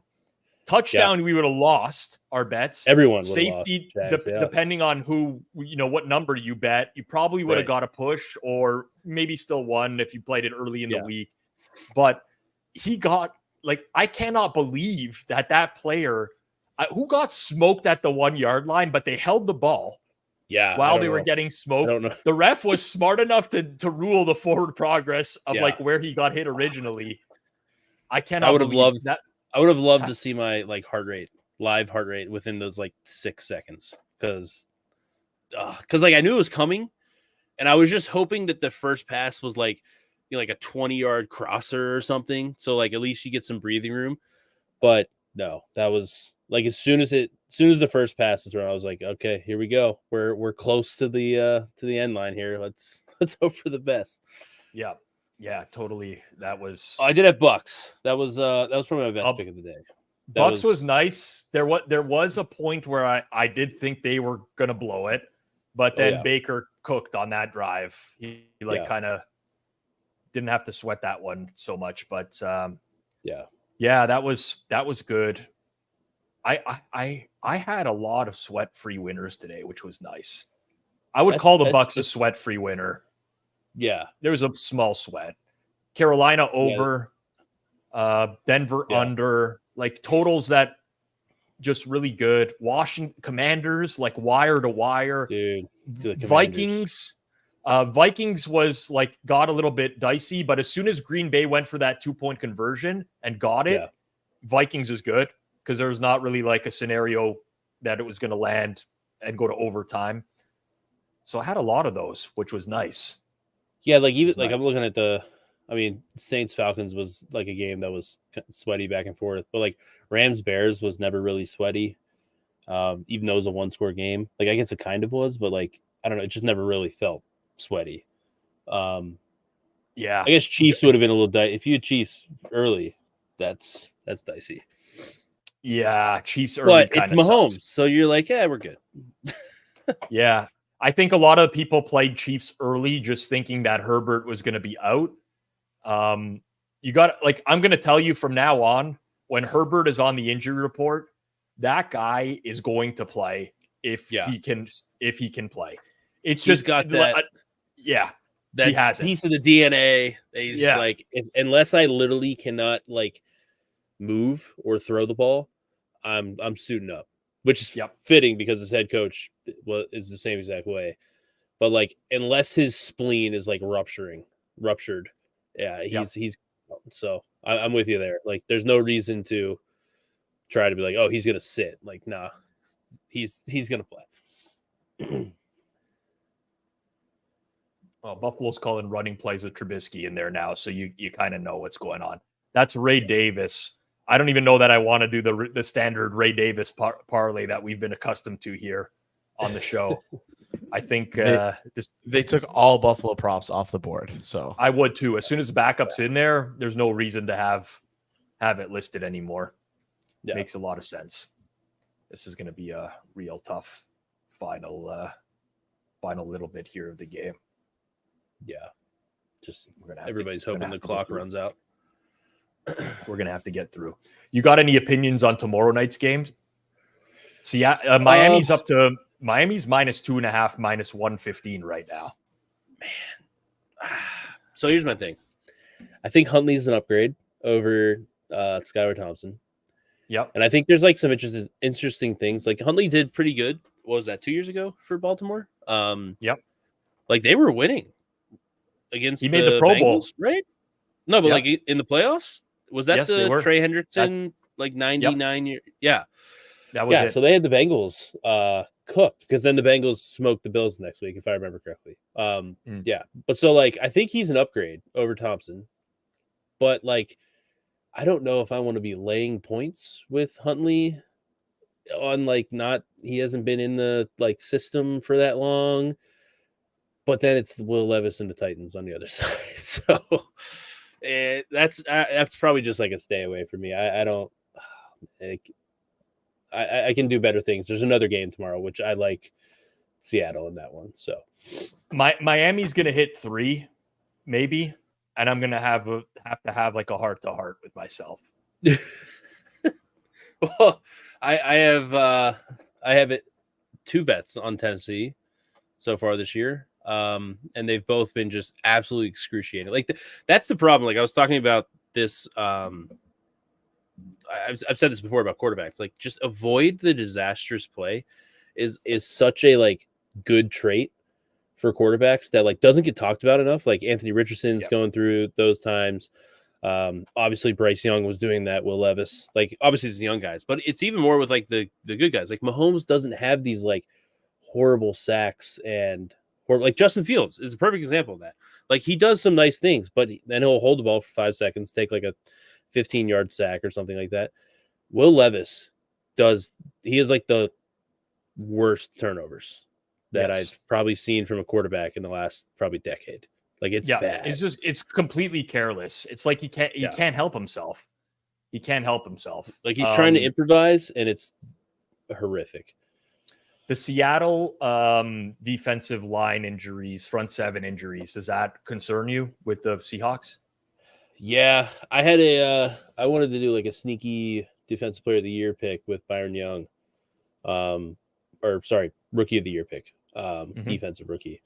And because he's been awesome. Like every film person that I respect is saying like he's been great. So that is a concern for me. But like Detroit, this is like it's more of a like I think Seattle's good. Like Geno, I don't even know if their offense has really hit their stride yet, but like there's been a lot of good things going there. And their weapons on the outside are really tough to deal with. But do we have final Brian Branch? Is he out? I think he's been ruled out. Yeah, I think he's probably I would say like there's a chance if you want to talk about like most valuable player to their defensive unit, he's up there. Because like there's not a lot in that back 7 and he does so much. He's a nickel safety. He can play in the box too. So more of like Detroit's offense just isn't there, and I'm not a believer in their defense. Like they have 2 good players, I think, on defense, Aiden Hutchinson and Brian Branch. And if you lose one against the receiving core that Seattle has, I don't love it. Geno in the dome. So yeah, Jared Goff's been meh. Yep. Geno or Jared Goff? Who are you taking right now? You start a franchise tomorrow. Geno. Yeah, I think I'm there. I think the ceiling is higher there, and like the floors are pretty kind of like equal. Goff has never been good. He never been perfect good. Situation. Exactly. He is the definition of system quarterback. Yeah. Whatever. That's not to say that Detroit can't win by margin tomorrow. I'm kind of with you. Right. I'm concerned about Seattle's front 7. But this was the same handicap for me with Arizona last week. And, I'm watching that game. Detroit can run the ball pretty efficiently on Arizona, but Goff, like, inevitably is going to get into some throwing situations. And this is 3 games this year. They played the Rams D week 1. Trash. Struggled. Yeah. They struggled. Something's just off. Yeah, that was like a really ugly one overall, somehow covered. They played the Bucks D week 2. move the ball, struggled in the red zone. They play Arizona's D last week. I mean, I don't know. I really don't. No, I think Branch is good. Yeah. I think he's good. Yeah. He's good to go. But Ragnow being out, like, still the same point. Like, I think Seattle's good.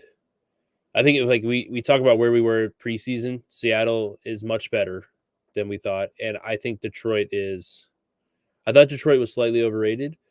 Yep. Anyway, and I think they've come under where I thought they should have been. So to be laying 4, I know people are saying like Detroit's home field is like boosted, but I don't know, maybe. But 4 that seems like a lot. And I think McDonald stuffed this offense in a locker last year. I know that they have front 7 injuries tomorrow, but like the Lions did nothing against the Ravens last year. So is there a signal there? I don't know. I know. Tough to say. So many things that go into these games, handicapping these NFL games, that's for sure. And it'll change every single day. Of course. That's classic NFL. That is Baltimore will have gone from, people just really concerned about them, back-to-back wins in impressive fashion after they lose at home to Las Vegas. Like good teams too. Yeah. Like Cowboys, and that was a big – they come away 2-0 with at Dallas and hosting the Bills. Pretty impressive. Yeah, that's again. I don't know how you feel, but people saying like John Harbaugh should they got to fire him, and I'm just like, guys, like he has his faults. Every coach does. Yeah, but like the guy wins. Like that is very difficult to find. Like, what are we doing? Absolutely not a coach that I would get rid of if he was coaching my team. But just cracks me up. It's hilarious sometimes. It's really like a lot of this stuff is really funny sometimes, but yeah, it's a week-to-week league. And I mean, they're at Cincinnati next week, which should be a good game, I would say. Bengals, man, they're in an interesting spot. Yeah. And I didn't think they were in a good spot with that team or with that D-line anyway. I mean, Hendrickson's good, but he's banged up. That defense is not looking great through the first month of the season. Yeah, I'm with you. I mean, I was talking about this with Matt Freeman, but there's like the AFC is very wide open. I mean, I say that, but like the Chiefs are going to somehow end up in the Super Bowl again, but it feels very wide open, right? Like there's so many teams that you could say could go on a run. Yeah, so I mean, you've looked at I don't know if weather affected the Jets today, but and maybe Broncos defense is really, really good, but I don't know. Everybody has flaws, like even the Chiefs. Like they have Mahomes, sure, but they still don't look right. Now they lose Rashee Rice, which is going to be huge. I think Kelsey's fine. I think we kind of saw that today. Yeah, but I don't think long term. I don't think it's in their best interest to use him have him the high target, high usage player just to keep him fresh for the playoffs because of his age. So I'm with you. I think the Texans have some issues. Like it's not as well rounded. I mean, the NFC is like that, but that was more predictable coming into the season. But yeah, these AFC teams are not as well rounded as you'd expect. Yep, I agree. So I agree. Well, you got a long shot. You got a longer shot. You're kind of eyeing up here. Not really. Like, I don't know. I just think that it's so wide open. Like, there's so many teams that could potentially, given the right circumstances, could catch a run. I think my favorite team for that, they've lost 2 in a row, is the Chargers. If they get healthy. I was going to say that. Yeah, I was going to say the same thing. They never stay healthy. It's like new coach. They won't. This coach has won he's won everywhere he's gone, and we're a month. It wasn't even. It was literally 3 weeks into the season, and the whole team is just limping into week 4. My reason for saying that is that the defense has operated. They've been way better than I thought they would be. The Chargers defense. Yeah. So Jesse Minter came from Michigan with Harbaugh. I think you can make an argument that he was as good as McDonald was when McDonald was at Michigan. Obviously, McDonald's had the success in the NFL, so I expected their defense to be better. I don't think personnel wise they're there. That's my only thing is but you don't need to do that to make you don't need to have perfect personnel to make the playoffs. So I think they're a team. Herbert, he looks good. It's just like, can they get healthy on the offensive line to keep him upright at all? So I hear you. Well, this one's over. 35-10, ass kicking for Baltimore. Another primetime under, says Felix. Austin, appreciate you joining, man. Thanks for having me, man. All right. Follow Austin's stuff at The Athletic, at AMock419 on Twitter. Appreciate you, man. Have a good night. Yep. Thank you. Have a good one. All right. Austin Mock, everyone. Appreciate all of you in the chat. Not a great end to the week, unfortunately. That's just the way it goes. But good week overall. What are you going to do? You win some, you lose some.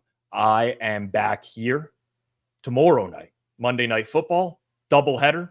Join me. Same kind of routine as last week. I'll go on 15 minutes before the early game, give props there, give props before the late game starts as well. Make sure you're in here tomorrow night. Make sure you're subbed here on Forward Progress. And of course, tomorrow, 3 p.m. Eastern time, we're live here on Forward Progress in the afternoon. It's Suma, it's Judah, it's TA with Eric Pauly. They're teeing up the entire week, including Monday Night Football, recapping the stories from this week as well. Make sure you join them live, 3 p.m. Eastern time tomorrow. For our guests tonight, Clive Bixby, Matthew Friedman, Austin Mock. For my producer, quiet night for Jason behind the scenes. I know he'll get some more screen time tomorrow night, much to the chagrin of most of you nails out there. This has been another Forward Progress live watch along here on Forward Progress presented by Fanduel. Everyone, peace out. Enjoy the rest of your night.